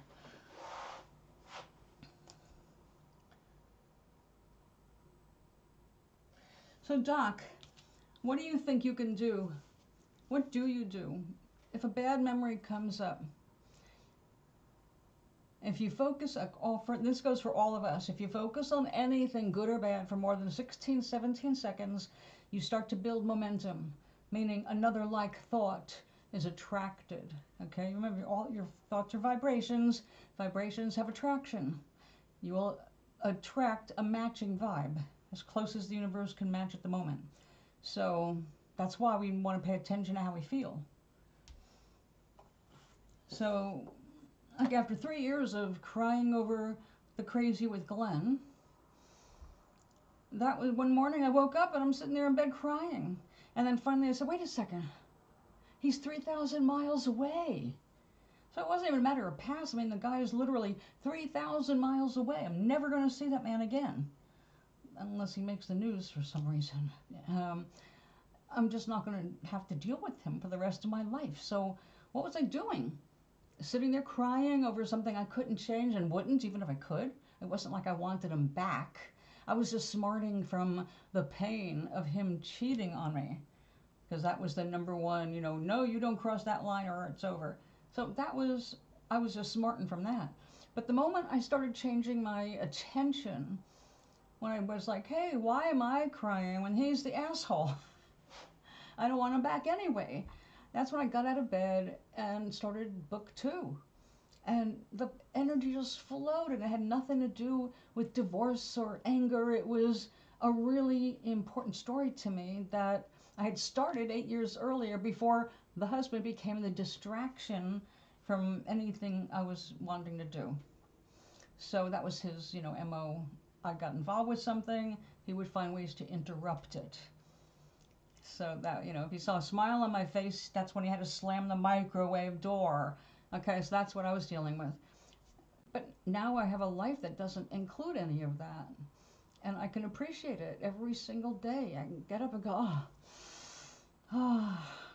it's a free day. It's my day. I don't have any doctor appointments and I don't have to go meet anybody. It's like I can do anything I want. I can play in my little garden. I can cook in my little kitchen. I can paint or whatever. It's my life. And it feels good to focus on my life as it is now.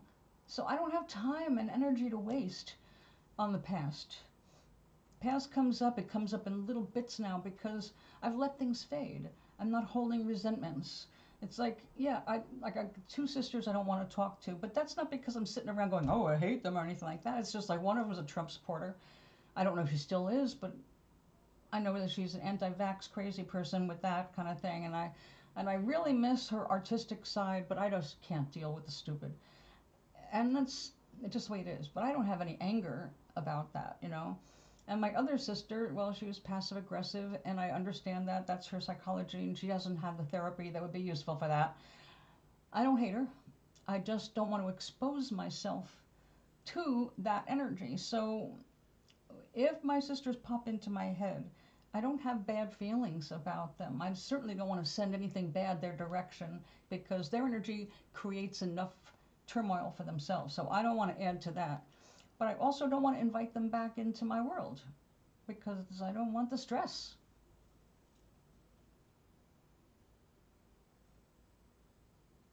Well, that is a typical thing. That's a rumination. We go over it and go over it and we change it. But the problem is that all the time we're doing that, Maui, we know we're not really changing it. You see, we're trying to get a better outcome. It's like having a nightmare, and you can go back. See, I used to be able to do this, go back to the dream before I even came all the way out of it, and I would rerun it and try something different in the dream until I had a satisfactory outcome, and then I would finish the dream and wake up. Um, I remember having a dream I couldn't get a good resolution to because there wasn't one. There was a bad and a worse, and so I took the bad because it was better than the worst. But aside from that, yeah, we can try. But the problem is it doesn't change our reality. We still know, even as we're rerunning it and making it the way we want it to be, we know our subconscious mind is never going to forget the reality that it's not real. You have to change your subconscious mind, and you cannot change your memory. You can only change how you feel about it. You can only change how much attention you give it. And I'm telling you right now, whether you think you're changing it or not, every single moment you spend thinking about it at all, if it elicits any kind of a physical response, you're out of the vortex. You are not creating, you are holding yourself back. And when you're at that vibration, you're not allowing the good that's just waiting on the edge to pop into your life. It can't get in. You're focused on what you cannot change. So right now, you do best on your own. And you know what? Most people at our age, they do. We really do. Especially when you start, like I talked about, cooking simple things, learning that power that you have over your own diet, the ability to feed yourself in desperate times, knowing that you can do this and do that, and you got a good meal, even though you never would have thought about that in not desperate times. Knowing you can keep your shit together, yeah, that's a big deal of security right there. So you're not going to get anywhere if you focus on yesterday, because yesterday is only something you should briefly look at, decide where you want to be from there. Where do you want to be? You already know where you've been. Stop focusing on where you've been. Focus on what do you want. You can't change the past no matter how many times you run it around. If you really are doing that and you're determined to keep on doing that, I suggest that you write it down. Write the new story with your own hand, so that your subconscious starts to pick up what you're trying to achieve. But your subconscious mind knows if you're lying because you feel like you're lying, you're deliberately changing it. So you got to write it, put it out there.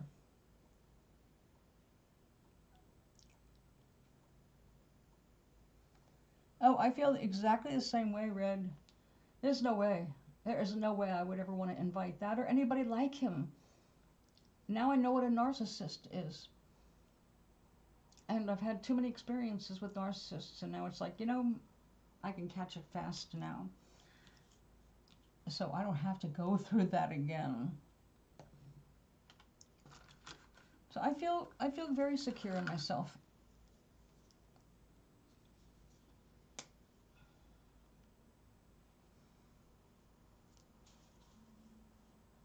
It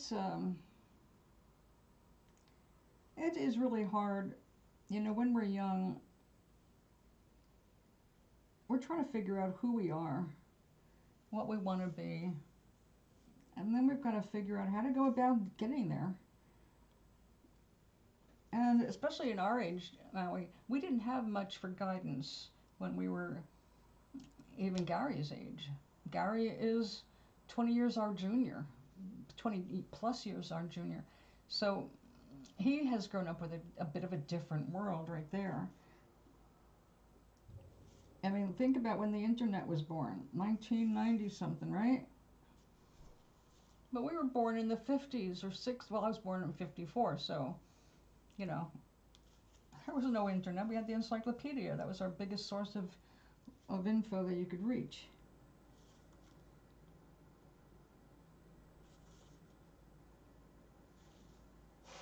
But now we can access advice. We can access people who are donating their time to help illuminate certain kinds of psychological issues that we face growing up. There's one, I think one of my sisters actually did finally find it.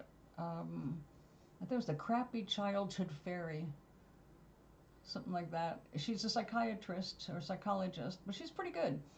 And she talks about the wounds from childhood that we bring into adulthood. We don't recognize them because our actions don't seem to have any connection with what we experienced as youngsters.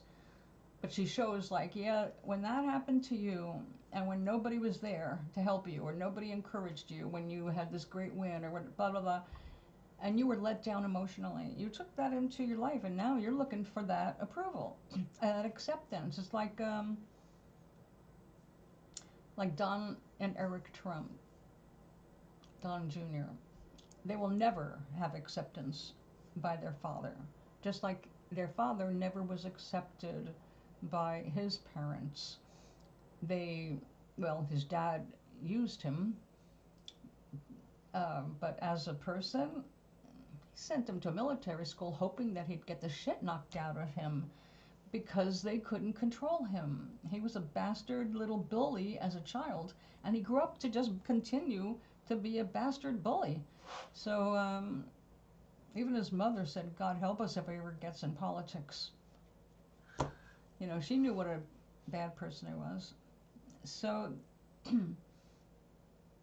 our childhoods do affect how we handle our stressors, how we resolve conflict. Exactly. Once you know what a narcissist does, we don't have time for them, right?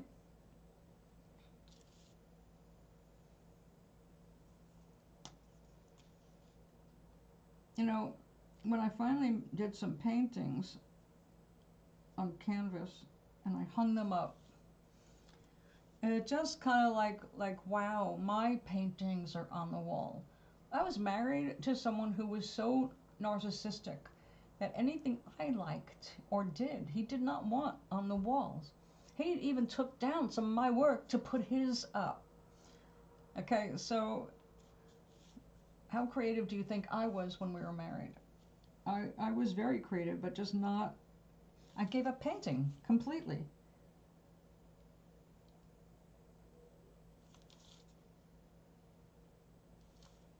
Because of him. Well, so when it came to acrylic paints, we could only afford to supply one artist in the family with paint. We were not rich. And paints cost a lot of money. And he got the first dibs on everything. And I made sure of it.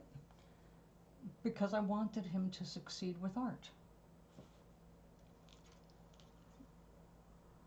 I didn't think that was going to include me being cut out of the formula. Luckily, I did have places where I stood my ground, but yeah, when he was able to cause damage, he found ways to sneak it in. But now, look at what I've got. I have art supplies, wall-to-wall art supplies. I can start a new craft anytime I want. Just like I'm enjoying cooking again. Because it's not... Well, God, you guys remember back the Celestial Tea Room days when he was the one that dictated what time we did breakfast, lunch, and dinner? And if I was a minute late to cater to him, microwave slamming? You remember. The most remarkable thing about those times is I put up with that shit. So yeah, nothing could make me go back into a situation like that.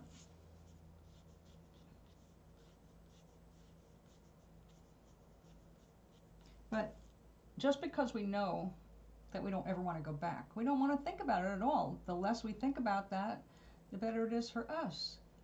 I don't wake up thinking about the past anymore. If I think about the past, it's really like really immediate past. Like, what did I watch last night before bed? Yeah, I think Mr. Sater eliminated all of the microwave slams in the videos, the old videos. But yeah, he was a complete child if he didn't get his way. So I don't think about that anymore, because now when I get up, I think about the world. I think about what I want to see in the world. I think about the story I'm working on, things I want to create for my planet, things I want to cook or bake. My mind is going into the day. It's going into what I want to get done, what I want to try, you know, different arts and crafts. I got that as a gift from my friend and neighbor. There are so many things we can do in this world, and so much fun to be had. Why waste a moment on anybody from the past or anything from the past that just sucks our energy away? If it doesn't give us energy, it doesn't serve us. We want to be inspired. We want to be excited and enthusiastic about our lives. If we're thinking about what sucked or who sucked or how bad it was, we're not focused. We're not present. We are lost in those old emotions, and we're bringing them to the surface. We change our physical chemistry to match our thoughts. So if we're thinking crappy things, our chemistry is shifting in a negative way. So it's bad for our health to sit and stew over anything that makes us feel down or angry or depressed. All of that, it's our responsibility to change our point of focus or point of attention. We have the ability to do it. We know how to turn off a television. We know how to change a station. And that is our responsibility. Nobody's going to do that for us. Nobody's watching our meter going, oh, they're getting pissy, oh, the adrenaline is starting, oh, the cortisol is rising, they're not going to feel good tomorrow. No one's there to say, oh yeah, because we're the ones that are responsible for that. When we feel it, we're supposed to change our attention to something better. And if we don't, we have nobody to blame but ourselves. We can't blame anything outside us, because nothing is controlling that except us.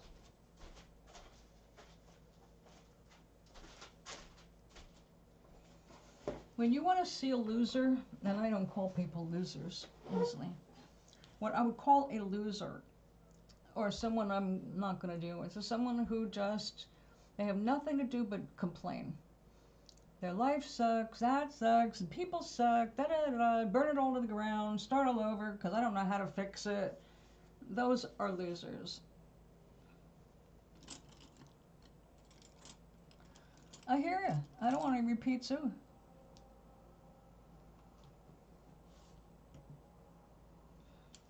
Who's going to save us? You're your own god and goddess. Why would anybody save us? If we created something, that is our karma. That is our lesson.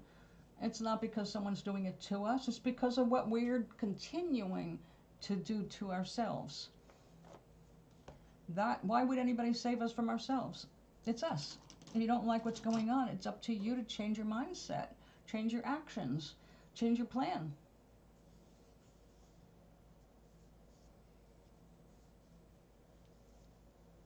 Exactly, Gary, exactly. You're a winner when you are looking for the bright sides in things. You know that life is not going to always be exactly how you want it, but you don't blame the world for it, because you're just a perceiver of it. The only thing that's guaranteed of is the pissier you get, the more pissy things you're going to see. The happier you get, the more uplifting things you're going to see. The world is going to constantly reflect where you're at right now. Not yesterday, but where you are right now. That's why I say forget what you ate for dinner, even if I ask.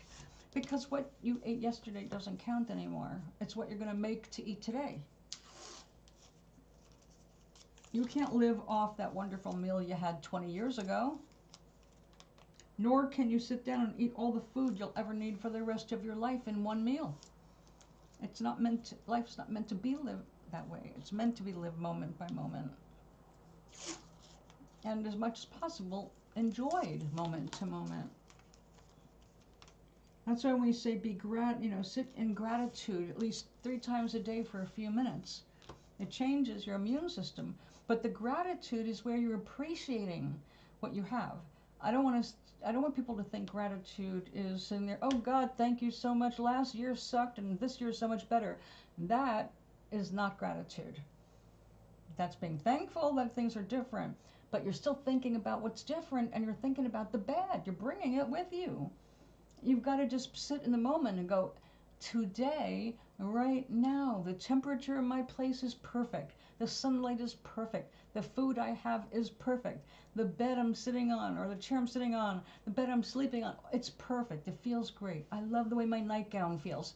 You see what I'm saying? It is a gratitude, appreciation. Maybe we should just substitute gratitude. Appreciation.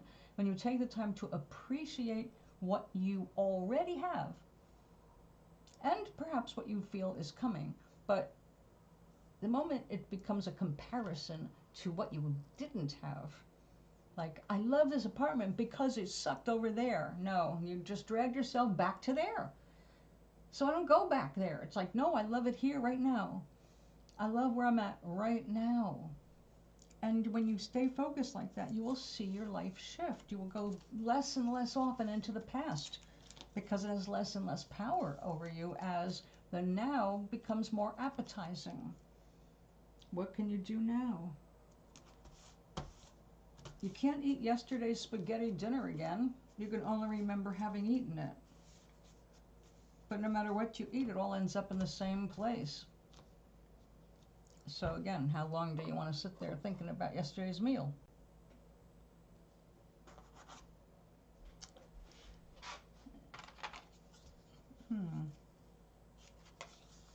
This isn't really big enough to be a bookmark, unless it's a small book. And it's a little stiff. What can I do with that? I just refuse to waste this paper. Number one, I love this color. It's great, really great purple, even though you're not really seeing the purple the same way I am. 2 cameras see it differently too. Well, that's why we don't trust a screen for identifying colors. Every screen's a little different.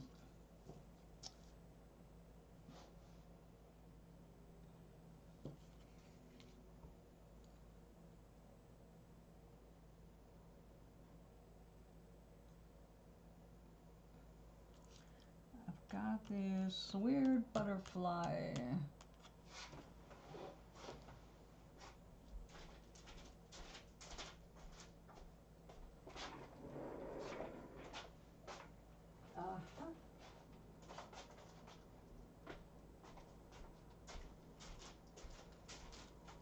I got these at the dollar store for Gloria.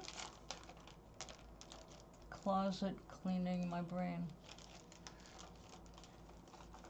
It's a process. But again, it's a choice. That's why I keep saying it's a commitment to your own happiness. You have to make a decision every day. It's like, all right, it's today. I want to be happy. I will ignore anything that doesn't make me happy today, except with the exception of a cat who pisses me off because I love him anyway.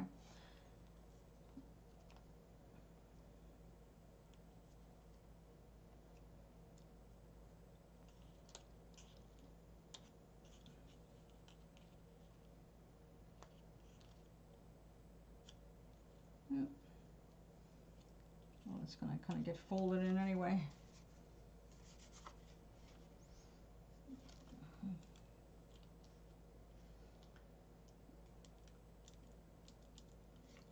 a long time ago, Mary, that was called going to a shrink. Actually, more of a counselor, because of the catharsis of just talking about the shit that's happened. And I think that can be a very good step in early in therapy. But ultimately, again, now there are traumatic experiences like what happened during wartime. Military experiences, obviously, they're very staining on the soul, aren't they? Those definitely need some talking about, but they need more than just talk. They need to make an emotional connection or they don't heal. Like, do you remember that project with veterans making masks of their feelings? I mean, literally, they made a facial mask using their face as the mold, and then they had to paint them to represent what was going on inside them, because people had all kinds of different ways of dealing with their PTSD. And they found that when they were able to make connections and talk about their masks, they were connecting with their own spirits on a deeper level, and they were healing from those wounds way faster. So I guess that's where you can say art therapy is very effective if the right person is leading the activity. Not sitting here and doodling is not something I would say is going to be particularly helpful to PTSD. It is useful, but it's not.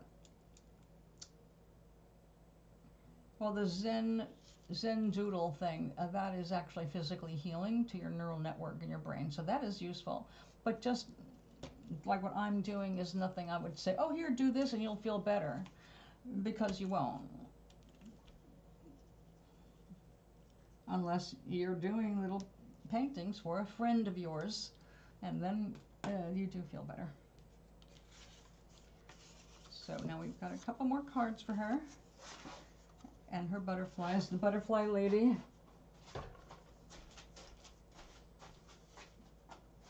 So I'll get one mailed tomorrow.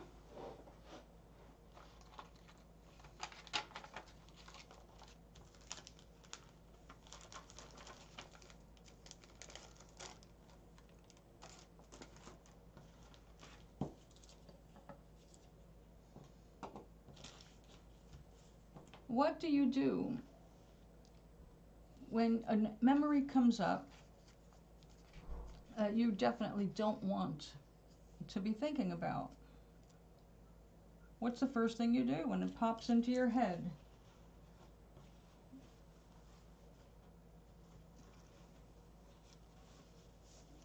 Because we have all different ways of coping. Do you argue with yourself? Do you just sit there and get lost in the memory for a while until you reach an emotional pitch that makes you snap back to the now and go, oh, that's not a good thing to think about? How do you catch yourself in these moments? And I'm going to direct that at you, Maui, because Gary has already passed that point where he's not getting as lost in his memories. He's catching them fast now. Excuse me. And so he's not having to go through all of that labor of sorting through memories and dealing with the emotions that rise.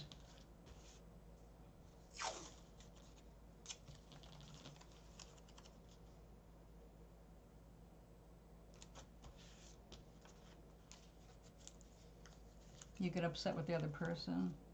Now, when this happens, is it usually someone who's there, or is it something from the past and the person's not present?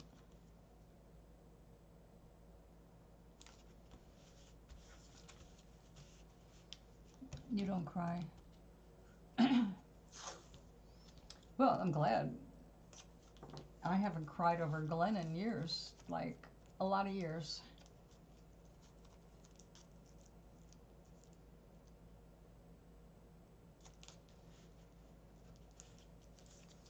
But you don't have to cry to be upset. You can be plenty of upset without being brought to tears.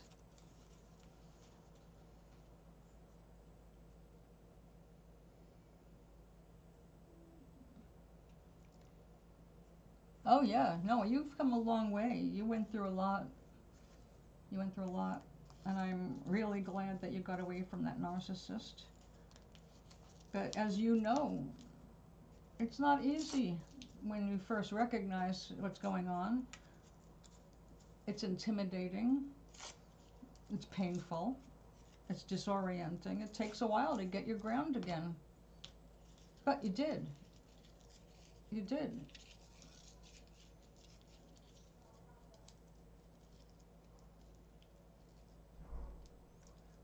Well, if we're lucky, we learn young, but not every lesson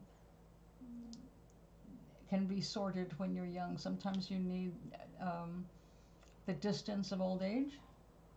Every age has its own things, you know? Like in your teens, you go through certain kinds of growth things and patterns that young people have. It's just normal. Um, then you go through your 20s and you make your biggest mistakes in your 20s usually. And in your 30s, you start sorting through and recognizing I made a mistake. And then you have to come to grips with the mistake. And then you got to figure a way out of that mistake. And if you left us or got particularly damaged, you've got to heal from that. And we just go through all these different stages, like every 10 years, it's a whole new set of plans. So the learning never stops. It's just the nature of your learning changes depending on how you have changed. Like, I don't feel like, oh, I will learn till the day I croak. So it's not about that. I just don't feel harsh lessons. I feel like I've been through the worst. And it doesn't mean I'll never suffer from anything in the future. It just means that I am way better prepared to handle things emotionally. There's just some stuff, it's like, yeah, you learn your boundaries, you know how to create boundaries. It's like, no, been there, done that, we're not going there again. Don't have to learn everything from scratch every time. I do like that blue.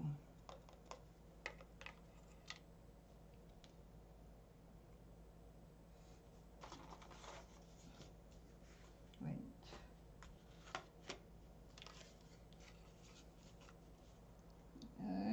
Yeah, which glue is going to hold this down?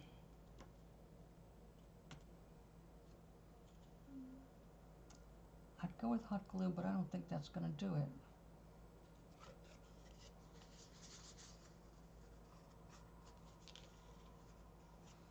Now, when we have a lot of energy, what kinds of things do we like to do? We'd like to get up and go. We like to do things. We'd like to get involved. We have the energy to go shopping or clean or take care of the cats or go for a walk. We have energy to do things when we're feeling happy. If we are bummed out, that just sucks the energy right out of us. Who feels like doing anything if you're bummed?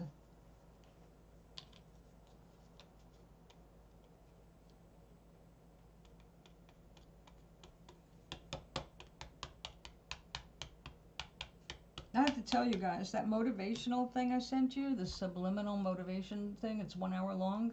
I told you, just put it on the background while you do something else. It works. It works very well. If you listen to it once a day, you're going to see a change. For the better. I really wish this guy had more like that with different subjects, because he is like the only one I've found so far. See, subliminals, a lot of people go, they talk to you like, I am this, or I will do this, or you. And it turns out that, we hear things differently. So this guy does I and you one sentence after another, so that no matter how your psychology is, you'll hear one of them. One of them will make sense to you. And that's hard to find. A lot of people do not hear those things, or they don't take them to heart when it's I am, because we interpret it as the person who's doing the talking, they're talking about themselves. So when we're like that, we need to hear it as a you are, you can, you do. So yeah, this guy definitely is on the cutting edge there. So I saw some feedback, comments in the sections, and one of the things that I saw was, hey, what's going on? I have been depressed for days, and then after listening to this for a little while, suddenly I had an urge to get up, and I just started doing things, started doing my chores. And that is kind of like what happens. It's like you don't hear anything out loud because it's subliminal.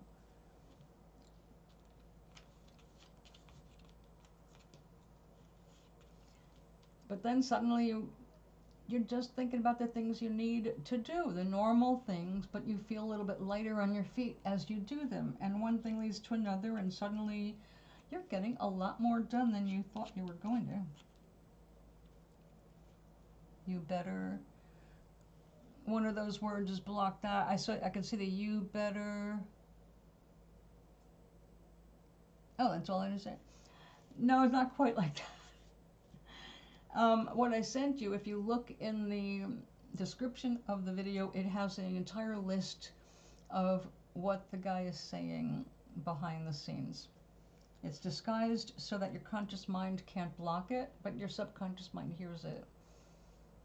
And I've always loved programming the mind because I've seen the good it does. That's why I sometimes send you a copy of a piece of this.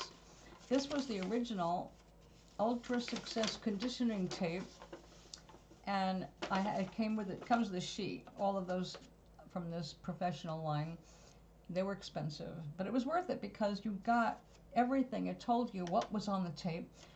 I listened to a cheap one from a health food store, and at the end, this guy who's doing a quit smoking thing. At the end, he does a pitch for his other tapes, which should be illegal because he is saying those things while you're still in a hypnotic state, theoretically. It's like, yep, I can't recommend this guy, he's a scammer.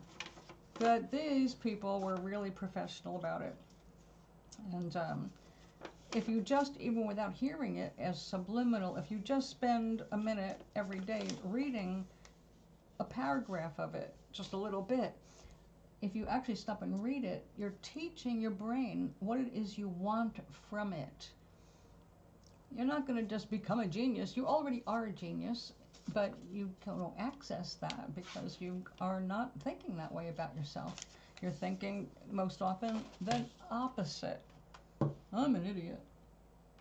I made so many mistakes, I can't be smart, etc. We undermine our own progress by lousy self-talk. So I see subliminals as basically helping replace and encourage better self-talk. Because you are what you tell yourself you are. You tell yourself you're lousy, you're ugly, you're this, you're that. If it's not positive, it's not boosting you up, it's tearing you down. I mean, I don't sit around going, I'm wonderful, I'm fabulous.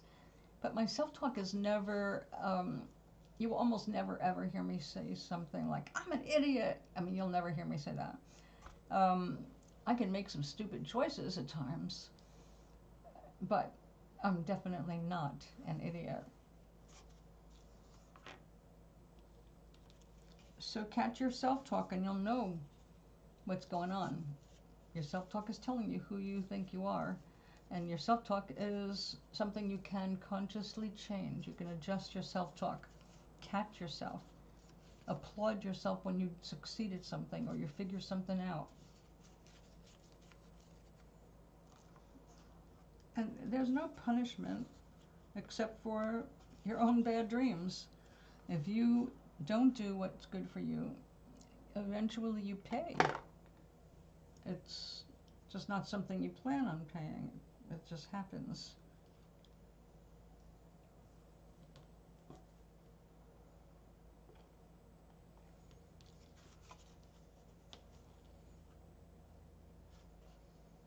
Although some of my friends can't understand it,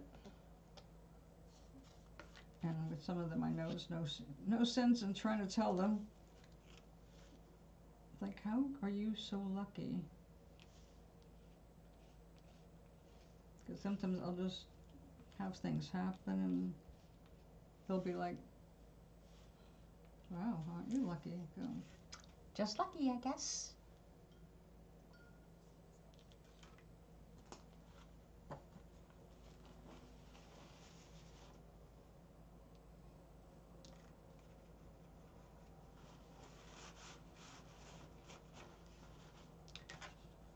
That is going to be shiny. We'll have to adjust that. But meantime, I'm going to put some weight on this to keep it flat.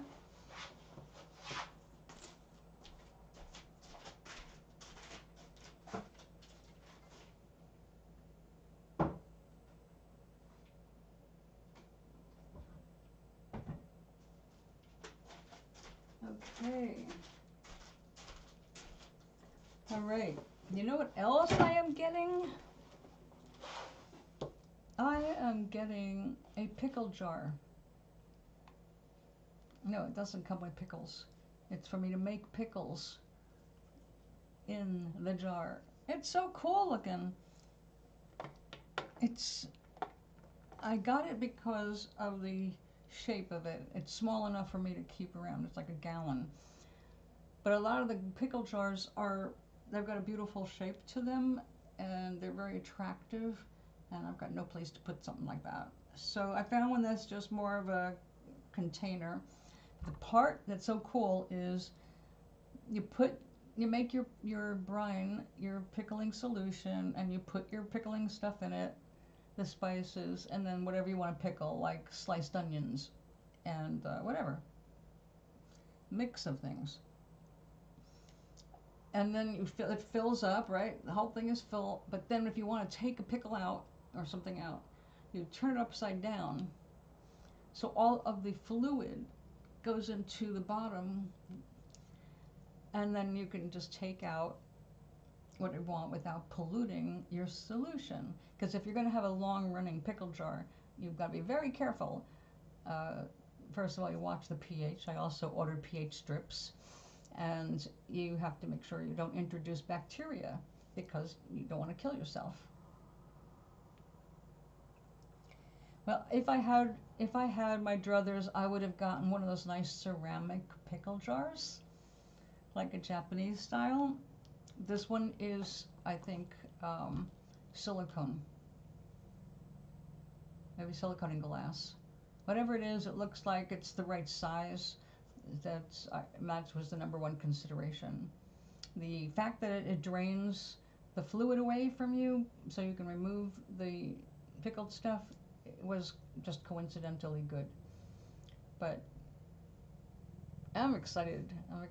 I already got the vinegar and I've got lots of spices. And the nice thing about doing your own pickles is I like the pickles when they're young. They're crunchier and they've just got a fresher feel to them. But they're hard to get unless you buy, I don't even know why they charge so much extra money. You can get the fresh pickles, like in Walmart's refrigerator section in their deli area. They've got stuff that's like really fresh. But it's really expensive for something that's fresh. It's like it doesn't even have to sit around in their barrels very long. It's kind of like, yeah, at the end of a week they got these and out they go. It's like, huh. I grew up with the old-fashioned kind, like I know you both did. You've had them. The ones that are like in a big barrel, giant pickles. I haven't even seen any of those giant pickles in a long time, come to think of it. Remember, they were so big, they packaged them by themselves. You could just buy a dill pickle or garlic dill pickle and eat it like a snack.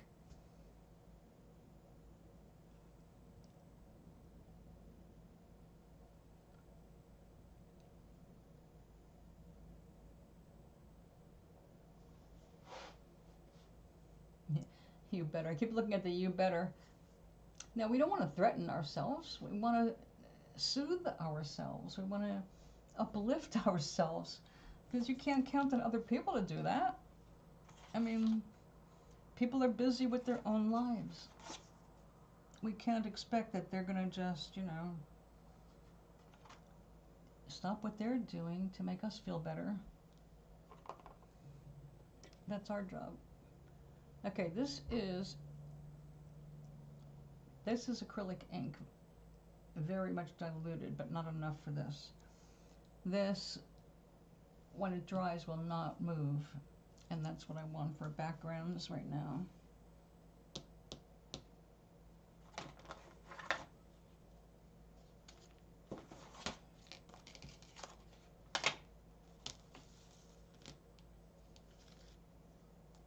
So I've got some puff pastry reaching room temperature. No, I mean, sorry, defrosting in the refrigerator. It's not nowhere near room temperature yet. I will probably take it out of the fridge in the morning to bake something in the morning for the coffee people.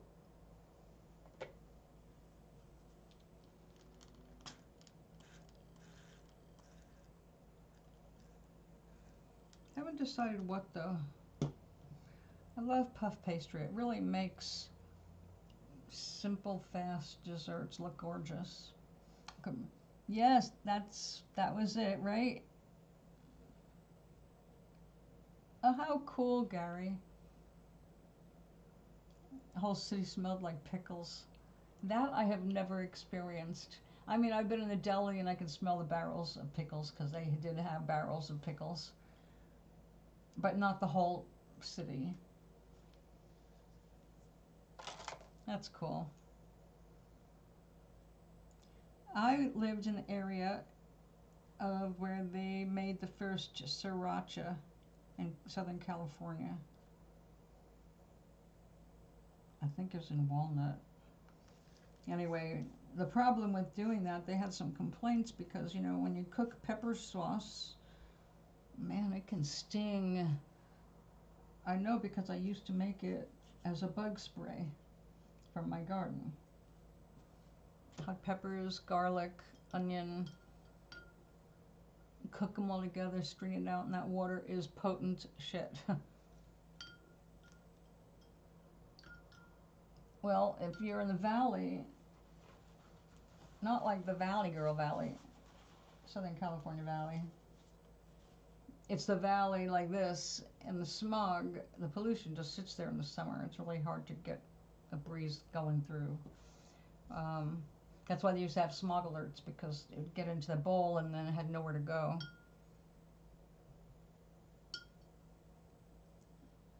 And that's what happened with the sriracha plant.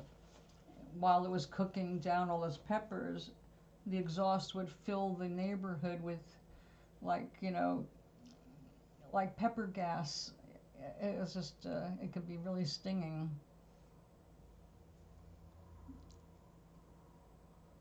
Oh, fun.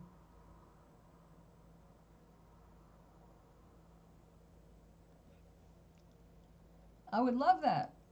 Being around a bakery, that's how I grew up.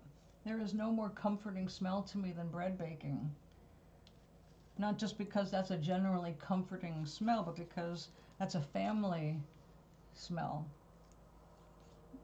That's a Papa's Bakery smell. You smell the yeast. Matter of fact,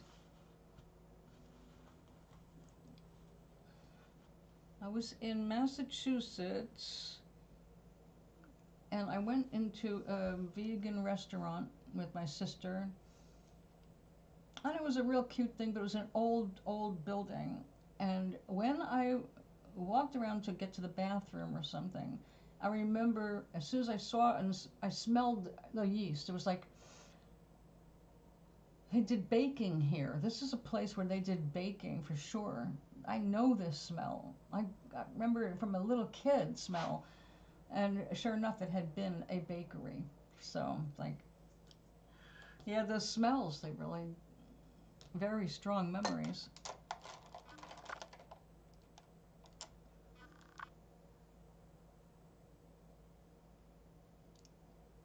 That's wonderful that you can smell that every day. Now, I smell bread even though I don't eat bread much anymore, I love baking it and I love the smell of it. And if I smell fresh bread, I want a piece of it.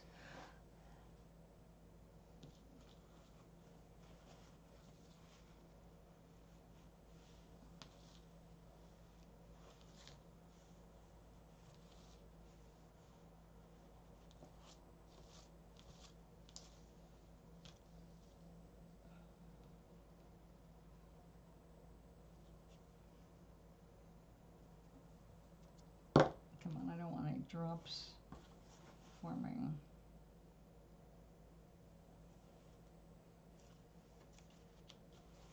Come back.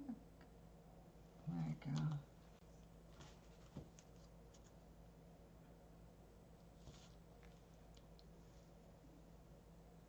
Oh no.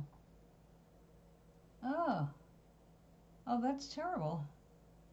That can be nauseating. You're inhaling basically the aerified fat particles from the deep frying. Ew. How come? Is it the place that smell itself, or are you next to a KFC?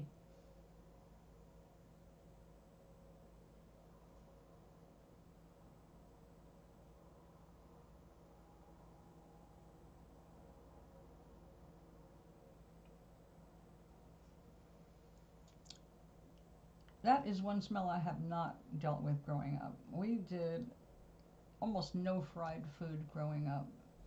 Closest thing we got to fried food was doing pan fried potatoes. That was it. No deep frying whatsoever.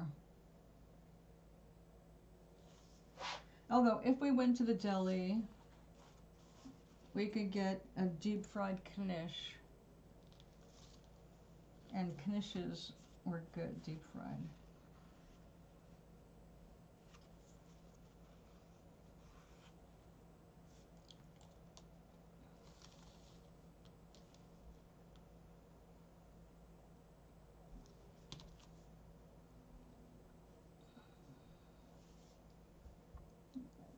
Guys, that is a problem with the paper.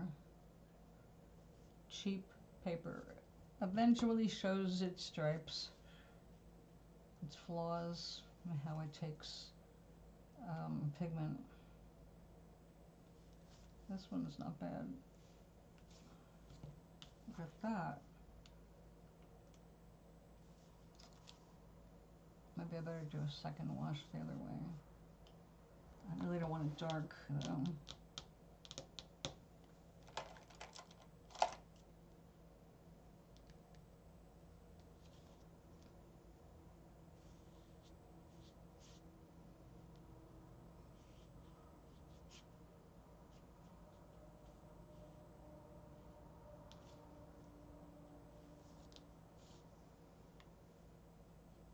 Just flip I do.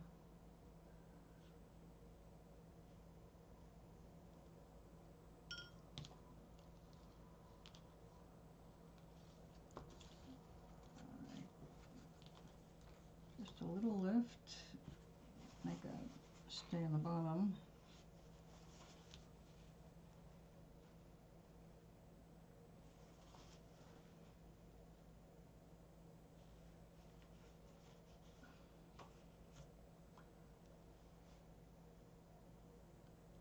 Oh, a wing stump was built. Oh dear. That's dangerous.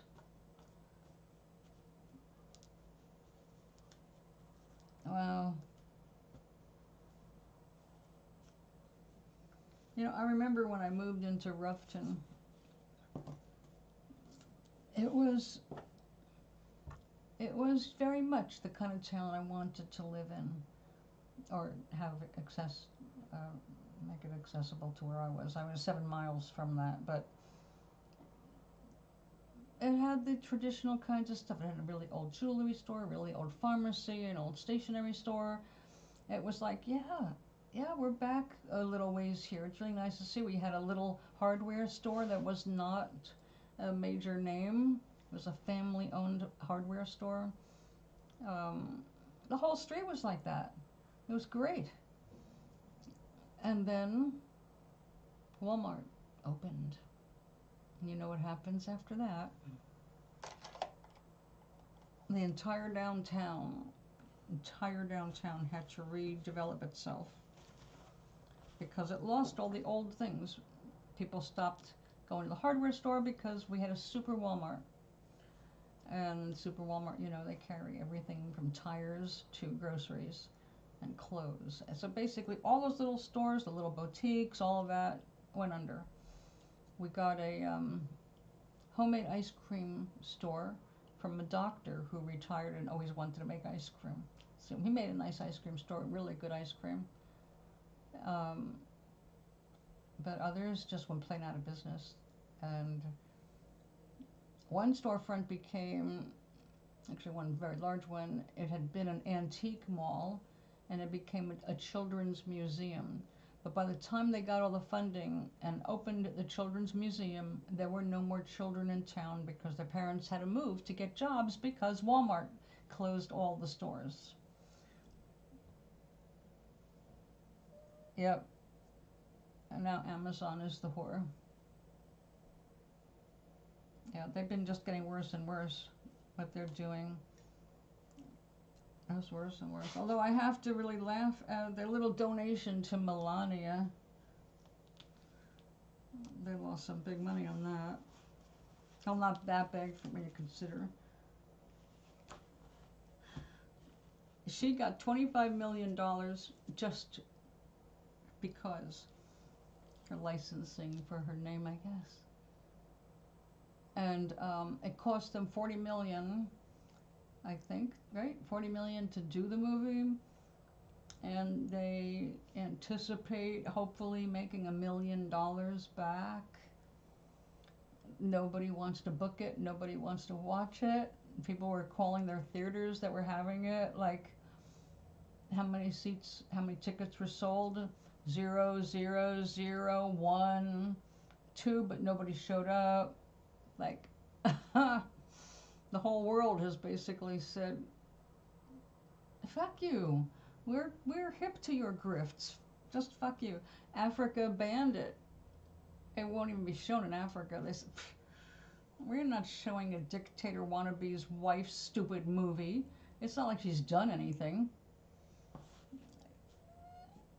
What has she done? She's like the worst first lady ever.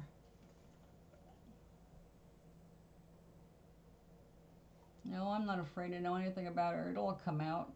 She was a Epstein girl. That's no secret.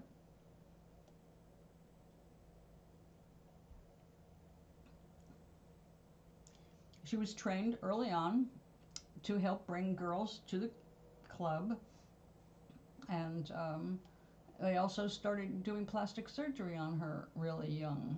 When she got involved with Trump, they gave her fake boobs. She got the high cheekbones. They poofed out her lips. You look at the pictures of her before she got all this stuff, and you see a girl who was actually pretty. And now she's a mannequin.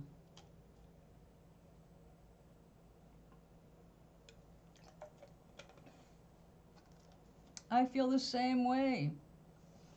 I'm not afraid to learn anything about her. I just have no interest in learning anything about her. It's just too phony, you know? I mean, everything about the Trumps is nothing but garbage. We have so embarrassed ourselves on the world stage because of them. I mean, because whatever the president does, it's a reflection on the rest of the country, even if most of the country's not going along with the president. So now they uncovered financial ties from a long time ago to Venezuela. So this shit that's going on with Venezuela was already being worked on a long time ago, and now they got the paper trail out and it's been exposed and it went to court, and Trump is worried because most of the news is not covering anything about that. It was all these documents that finally became unsealed. January was an unsealing. It's like, you'll hear more about it because right now people are reeling. It implicates a lot of people and banks. So yeah, it does not look good.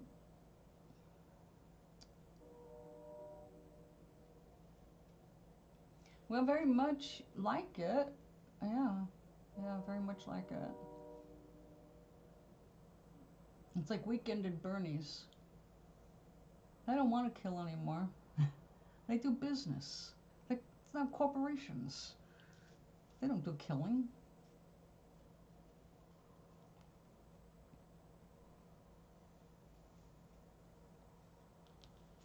I mean, I don't know anybody in the mafia anymore. I did know somebody. We were in their good graces because my cousin protected one of their people and went to jail and served 3 years and never opened his mouth. So they respected him and felt that they owe us a favor. My father wisely turned it down. Good. No, that's the last thing we need. Is a problem like that. So now, I haven't, I've met lots of weird people, but I'm gonna have to say, the last time I met somebody that I knew for sure was in the mob was like 1971, somewhere around there. Definitely before 1972. So, God only knows where he is now.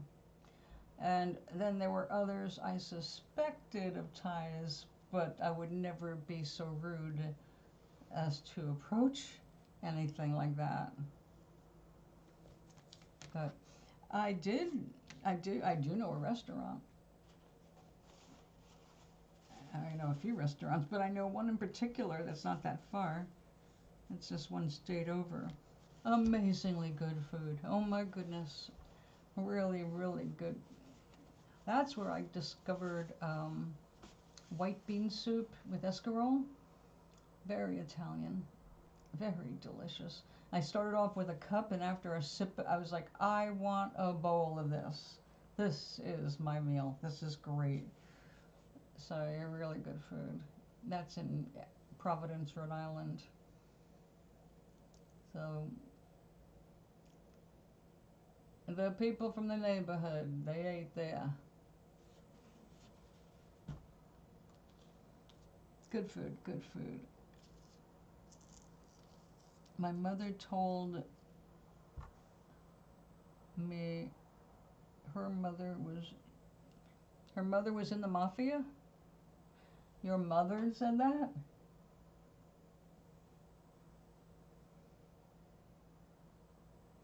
Do you believe her?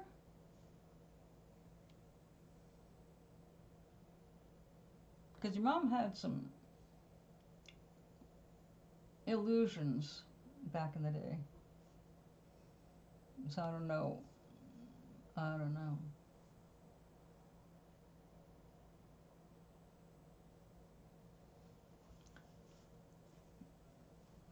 I didn't think that there was any Sicilian in you.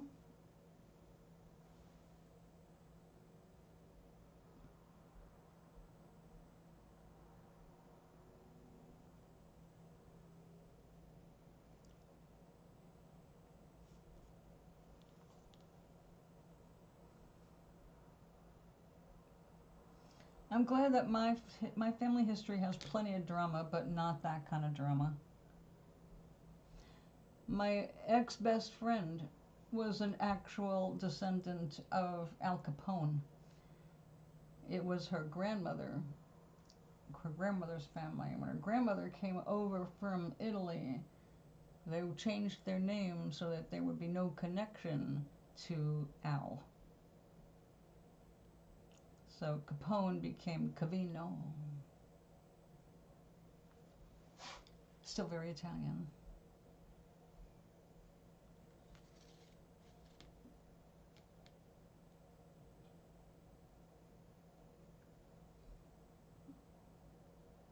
Mm-mm-mm.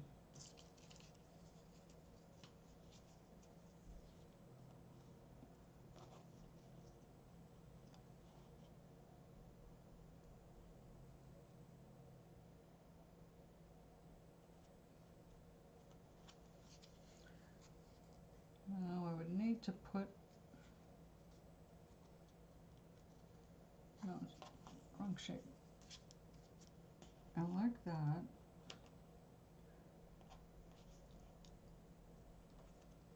All right, I can use this as an experiment.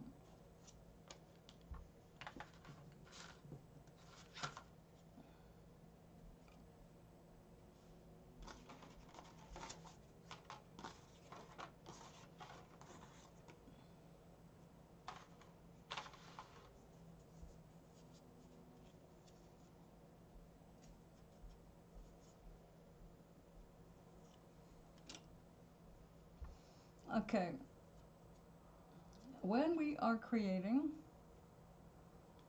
in the world, I want you to think about what it is you want. All right, right now, seriously, think about tomorrow's headlines. All right, tomorrow's headlines. You don't know what tomorrow's headlines are going to be. Even if you look at today's headlines, that will not tell you what tomorrow's headlines are going to be, because let's face it, they have been crazier and crazier for the last year. We can't even guess how crazy it'll be tomorrow. So just think about this one thing. If you could wake up to a headline, what would it be? You don't have to tell me, but I want you to think about it. And here is the hint to see if you're helping change the reality. If when you think about this thing tomorrow, you feel good and even a smile comes across your face, that's going to work. But if you think about what the headlines are going to be and you come up with a negative or something that reflects the past experience that you know of, you're not going to feel good. You won't get that uplift. You're not going to change your vibration. You want to change vibration, so the thought should lead to a change of vibration. So think about what would you like to see happen tomorrow, either in a headline or just happen in your own life. But I want you to project into tomorrow. What would you like to see or hear? So think about it for a minute. I don't want you to be glib about it. I want you to give it some real genuine thought for a minute.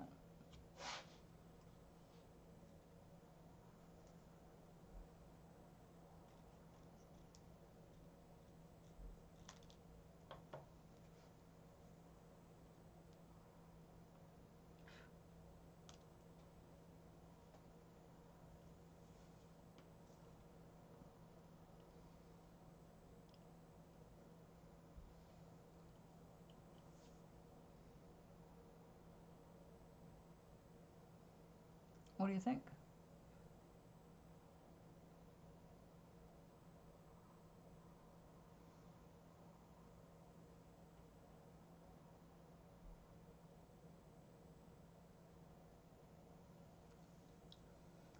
Okay. Tomorrow,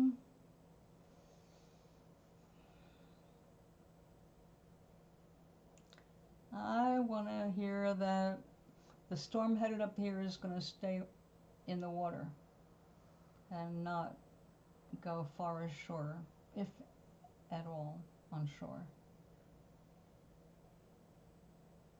What about you?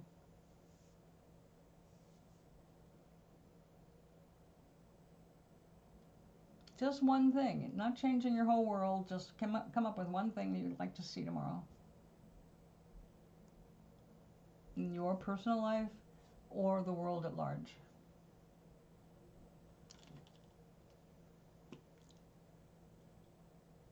I'm rooting for a weather change.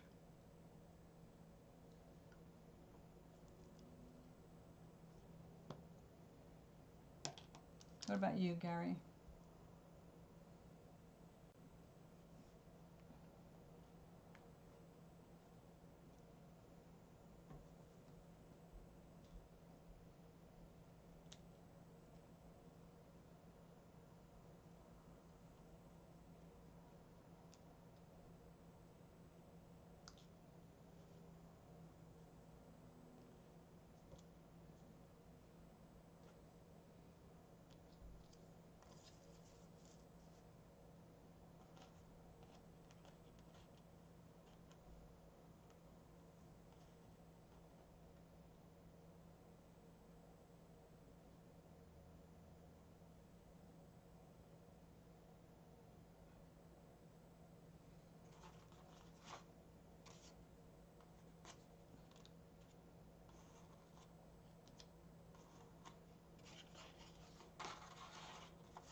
Crickets? Crickets?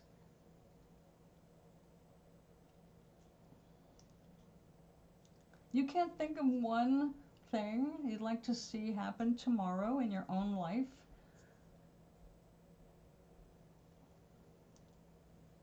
Or the world at large?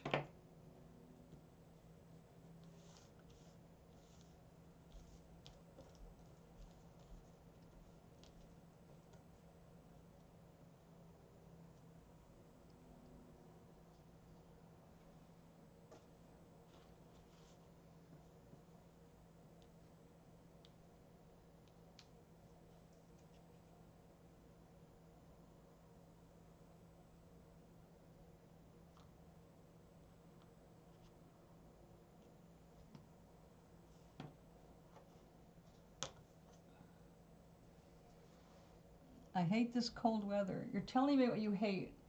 That is only attracting more cold weather. What do you want to see? Don't start with hate.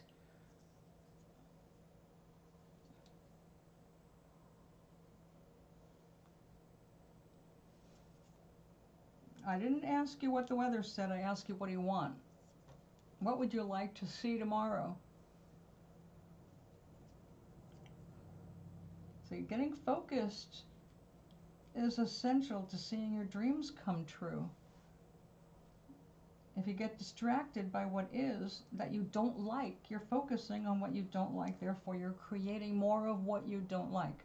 You're magnifying. Remember, energy follows your attention.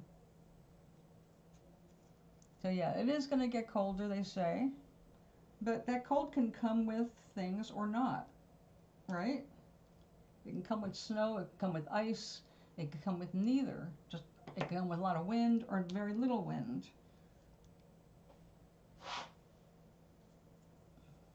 So, rephrase it. What feels good to think about for tomorrow? If it's going to stay cold, all right, come up with an answer to that. You're home tomorrow, right? If it's cold out and you don't want to go out tomorrow, what cozy thing can you enjoy tomorrow? What would you like to see happen tomorrow? If you can't change the weather, what could you do to make yourself feel good about it? You see where we're going here? Oh, that's too small now. Come back here. Oh, I do like that right there.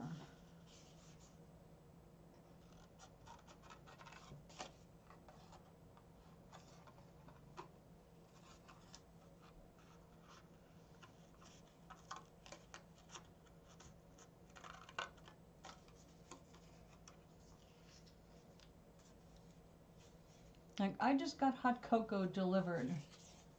Hot cocoa mix. And the first thing I thought of when I saw that was, oh goody, I have hot cocoa for tonight. I want you to come up with a thought like that. What can you say, oh goody, about? Even if it hasn't happened yet. What would you like to happen so that you can say, oh goody?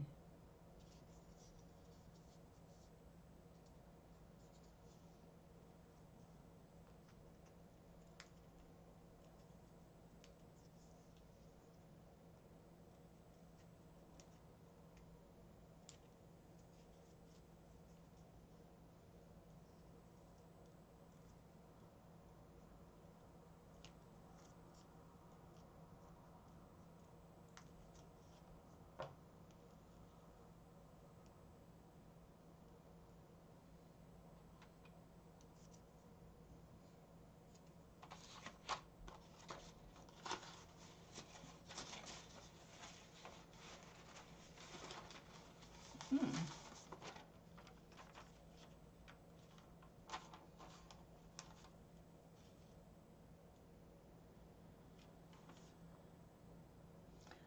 Too transparent.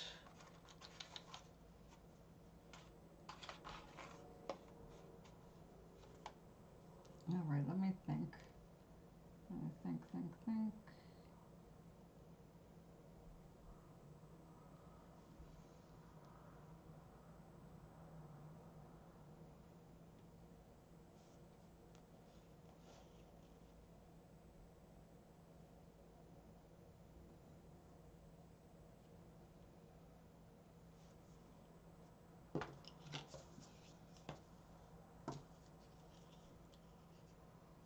on, guys. You've got better imagination than this.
That looks so dull right now, and then I add the water, it's gonna pop in to life.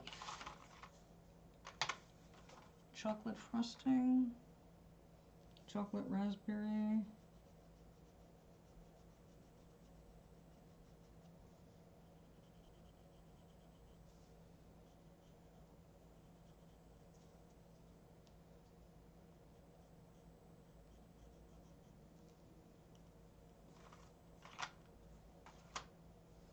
Cooking cheese and egg, okay.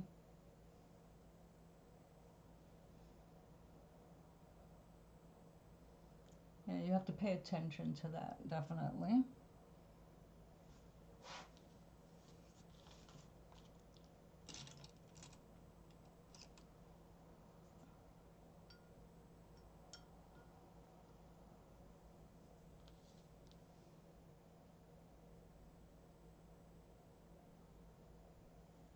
Oh, that won't work.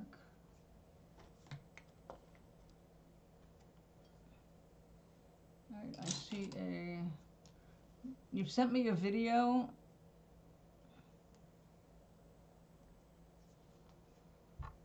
You sent me a video. Instead of just answering the question, you're bad.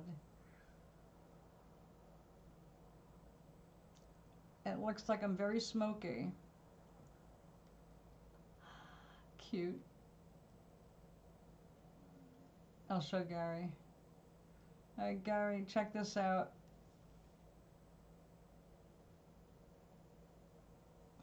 Is it 420?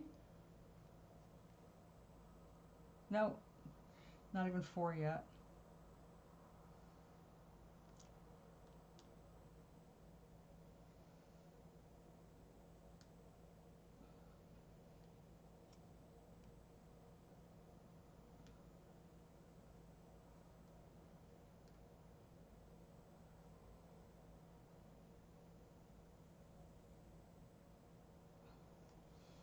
I want you to come up with something you want in a positive frame of mind. What would you like tomorrow? Assume it's too cold to go out. What are you going to do tomorrow? So what do you have to look forward to? How do you want to see things happen tomorrow? Okay? I want to hear something like, I imagine tomorrow, if it's going to be too cold, then I'm going to see myself as cozy in my bed, and maybe getting myself some coffee and having it in bed, and maybe even making a little breakfast and having it in bed, and just chilling out or warming up, staying cozy, watching a game, playing a game. I mean, I want to hear a plan, something that you want to happen, not something boring that you're going to have to do every day, like sweeping the floor. I want you to imagine something for tomorrow that makes you feel good, so that you can attract it into your life. What kinds of things would feel good tomorrow? Like, I would love it if I got a phone call from so-and-so. I would love it if I wake up and I have a brilliant idea for breakfast. I mean, you know.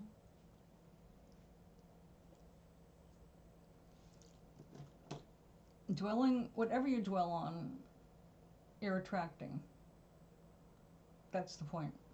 Whatever you dwell on, you're in the process of attracting.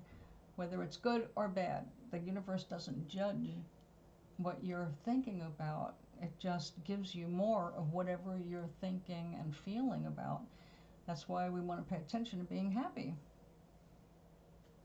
Being happy is the way to better health. It is the way to better money. It is the better way to better love and romance and anything else you might want. Those higher vibrations are what attracts and allows in the stuff that you've been wanting all your life. You've been putting things into your energetic safe for the future until you reach a vibration where you can allow it.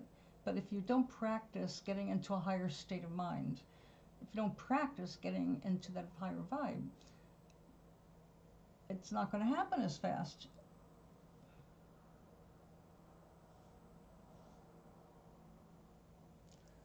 Money will show up and then I can afford coffee again.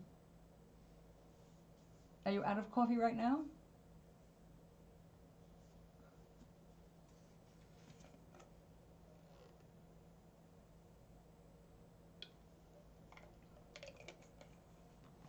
Now, I know you can afford to buy a bag of coffee if that's what you really want. It's going to cost more, but you could get it.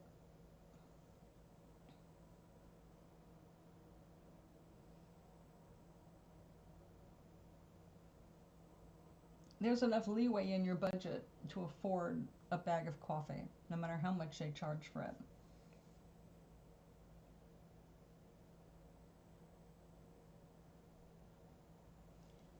So, again, now you're making breakfast and we're sitting down and eating your breakfast. So I know that your responses are going to be limited by that, but I want you to think about it really, because this is how we create. And if we can't focus long enough to create something, then we're just going to get whatever haphazard things are around. Because if you're not focused, what do you think your body is for? You're here to focus your energy into creation. So now that you've got a body, what are you going to do with it? That's why it's so important to stop spending time on the past. You didn't come here to keep exploring the past. You came here to keep creating and creating and creating. We're on the living edge of creation. We want to create in this world. So when you go and do things you love, like gardening, that is a creationary kind of a process. It's the thought, the feeling, all about that growing stuff. That is creation.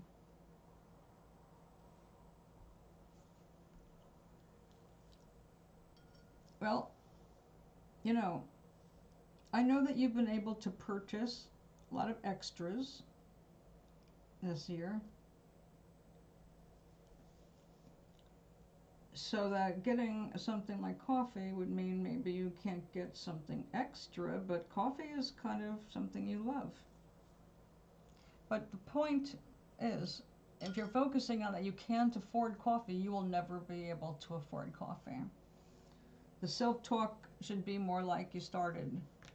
The money will show up. You'll be able to get the coffee. Don't even sweat it. It's like, of course I can afford coffee. I can always afford coffee.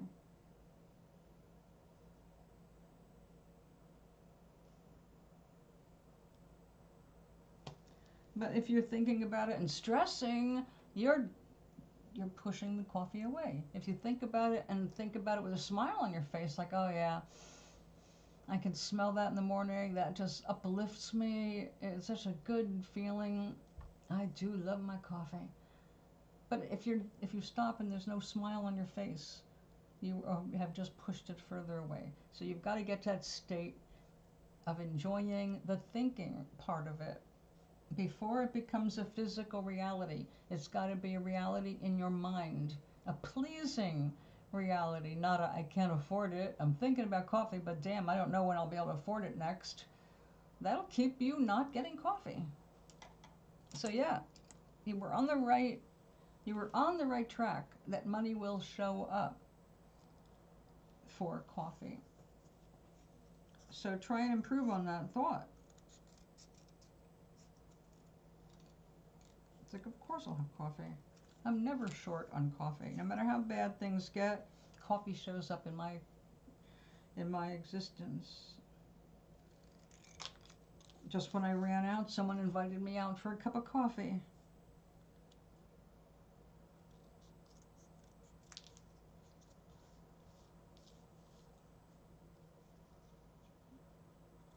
And I'm not suggesting that anybody do anything I haven't already done for myself multiple times. So I know it works. So I can say, yeah, if you focus it this way, you're going to be more likely to get it. And, you can say, you know what, I know coffee will be there. I know I'll have coffee. But I'd like to get my coffee just so I can prove to the universe, or have the universe prove to me, it's going to come in a really unusual way. I don't know how, but, and it might be like I walk into a store and I was the 10th person and I won a pound of coffee. Stuff like that happens every day. If it doesn't happen to you, it's because you're not thinking that things like that can happen to you. You're the one that's got to struggle while other people have all the coffee they want. So you hear me? Talk about what you love. Talk about what makes you happy. Try not to talk about anything but what makes you happy, even to yourself. We need a plate for this, and this is overkill in color. We need something more subtle.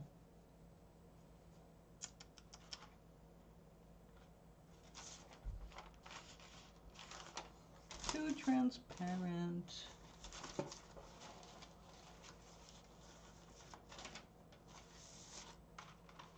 All right.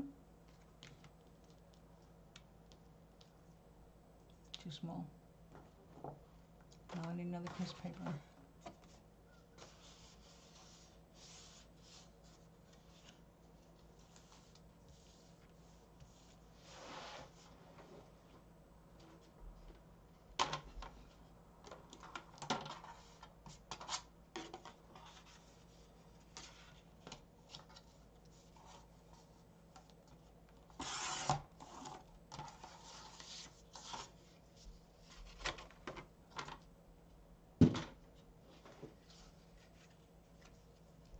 Not dwelling on anything, huh? And I'm sitting here asking you to dwell on something good.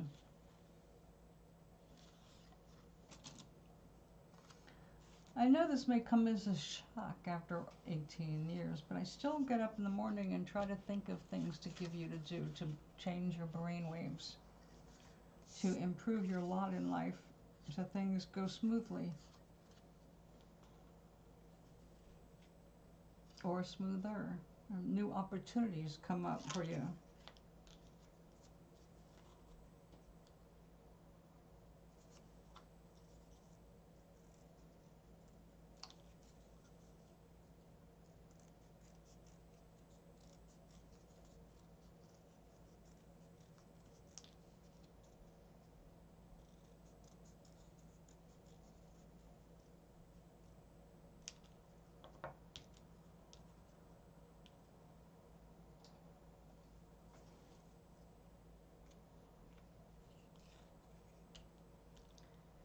Well, that is the flat side, isn't it?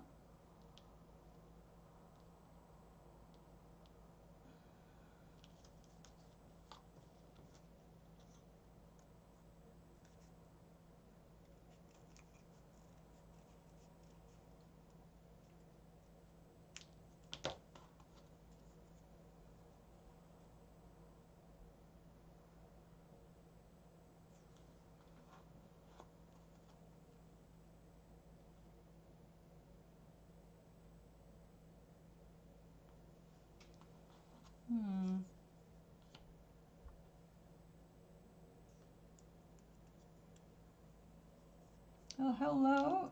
Bonjour. Comment ça va? Très bien. Pour moi.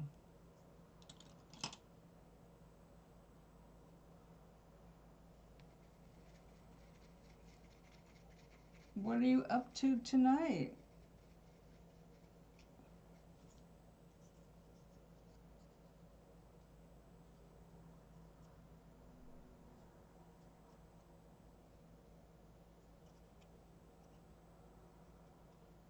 I think I ate that food too fast. Indigestion. Cheese and egg can be a harsh combo to digest when we get older. I love melted cheese though.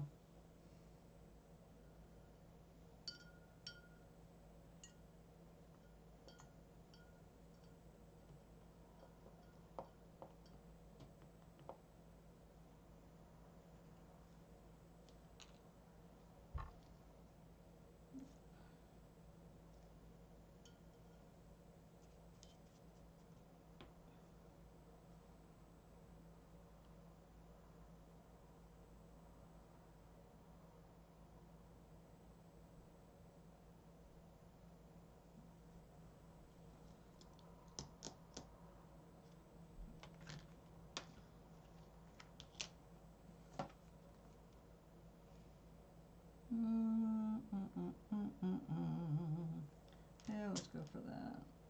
It'll get a little greeny.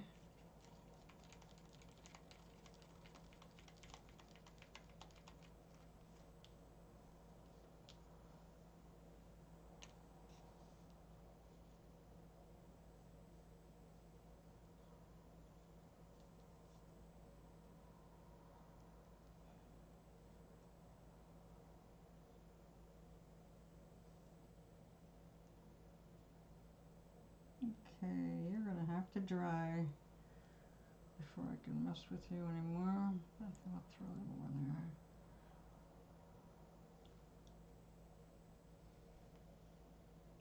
I'm doing okay, but most of the long I understand, man, to say. Oh, thank you, darling. Merci, sweet dreams to you when you're done with your studies. Thank you so much for coming by and saying hi.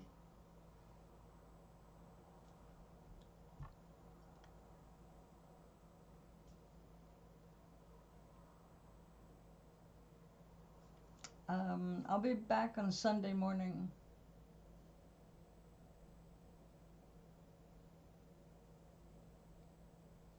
Bon appetit.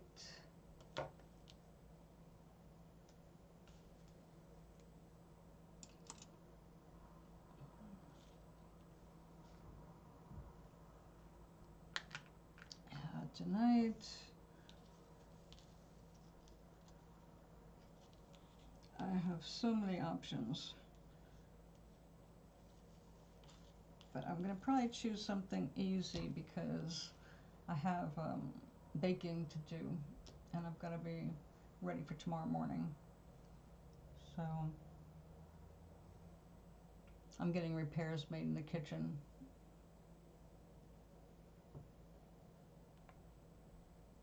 Just too fast, no time to enjoy. Well, why? Or you're starving and you just shovel it in, or you're trying to get it eating out of the way like it's just a chore.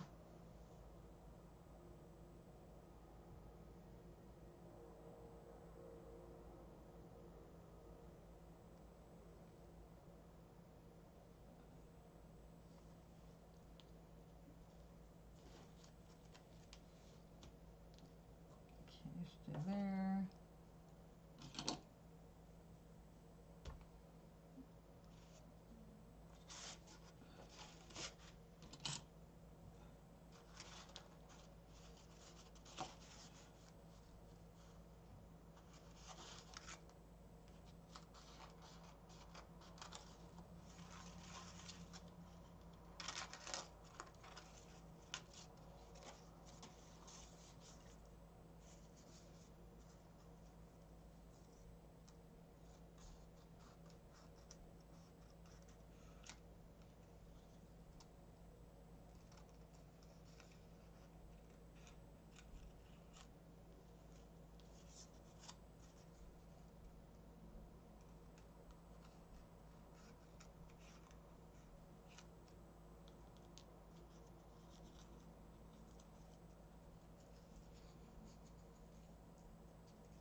I chatted briefly with Mr. Rich this morning, and he said Dublin is like, because we're talking about street congestion, driving. He said Dublin is one of the worst in the world.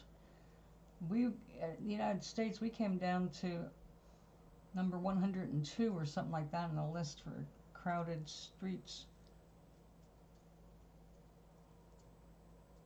It's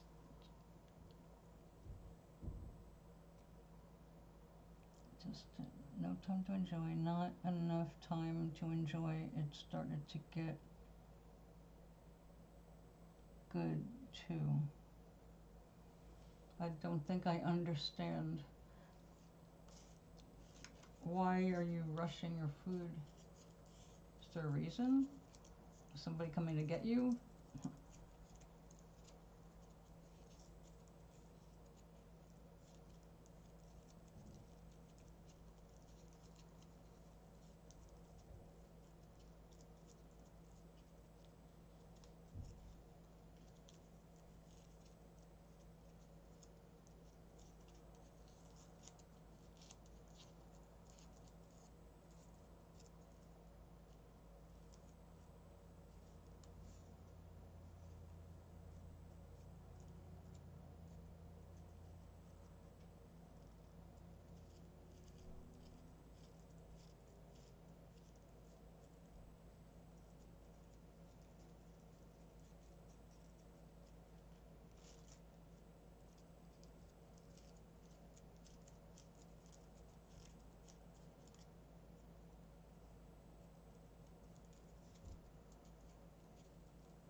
A new hungry has taken form. What a coincidence that you were very sick and prescribed medicine. Did you ever take it?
Oh, good.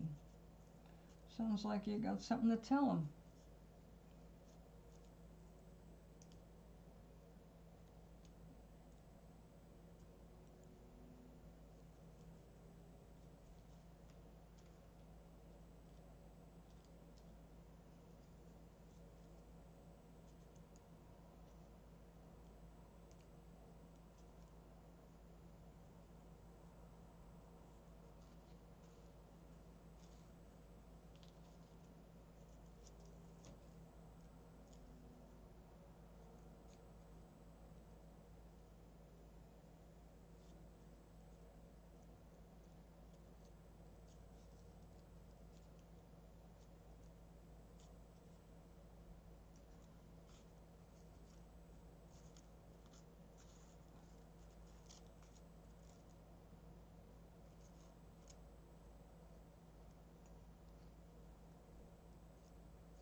Come on. Come on.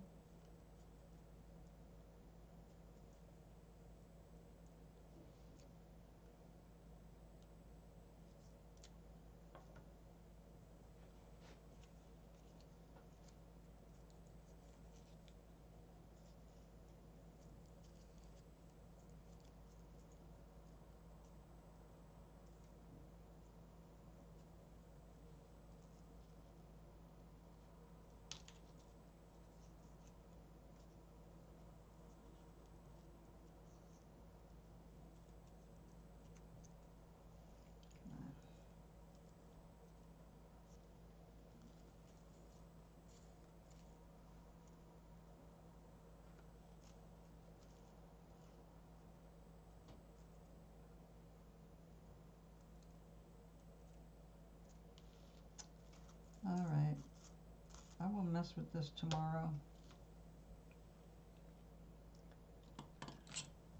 I think I need to get up and move around. Been sitting too long. 2 hours, 12 minutes, we're done.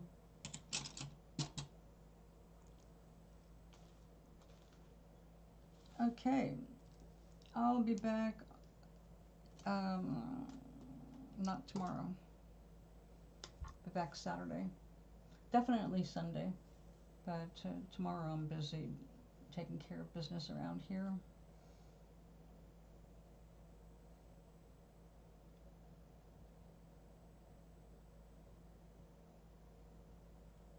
Good luck at the doctor. I hope you get useful information. Gary, enjoy sloughing around like one should do on their days off now and then.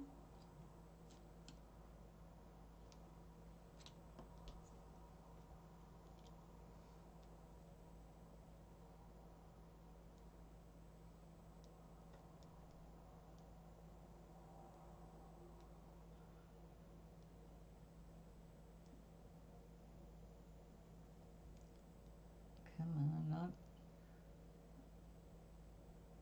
I have tiny little things here. I cannot stand that. I always get the at mark instead of the exclamation point.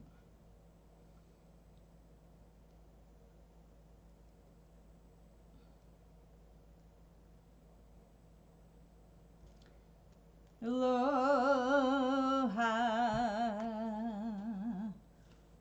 I'll see you next time. Good luck for the rest of the day. Go have some fun, for goodness sake.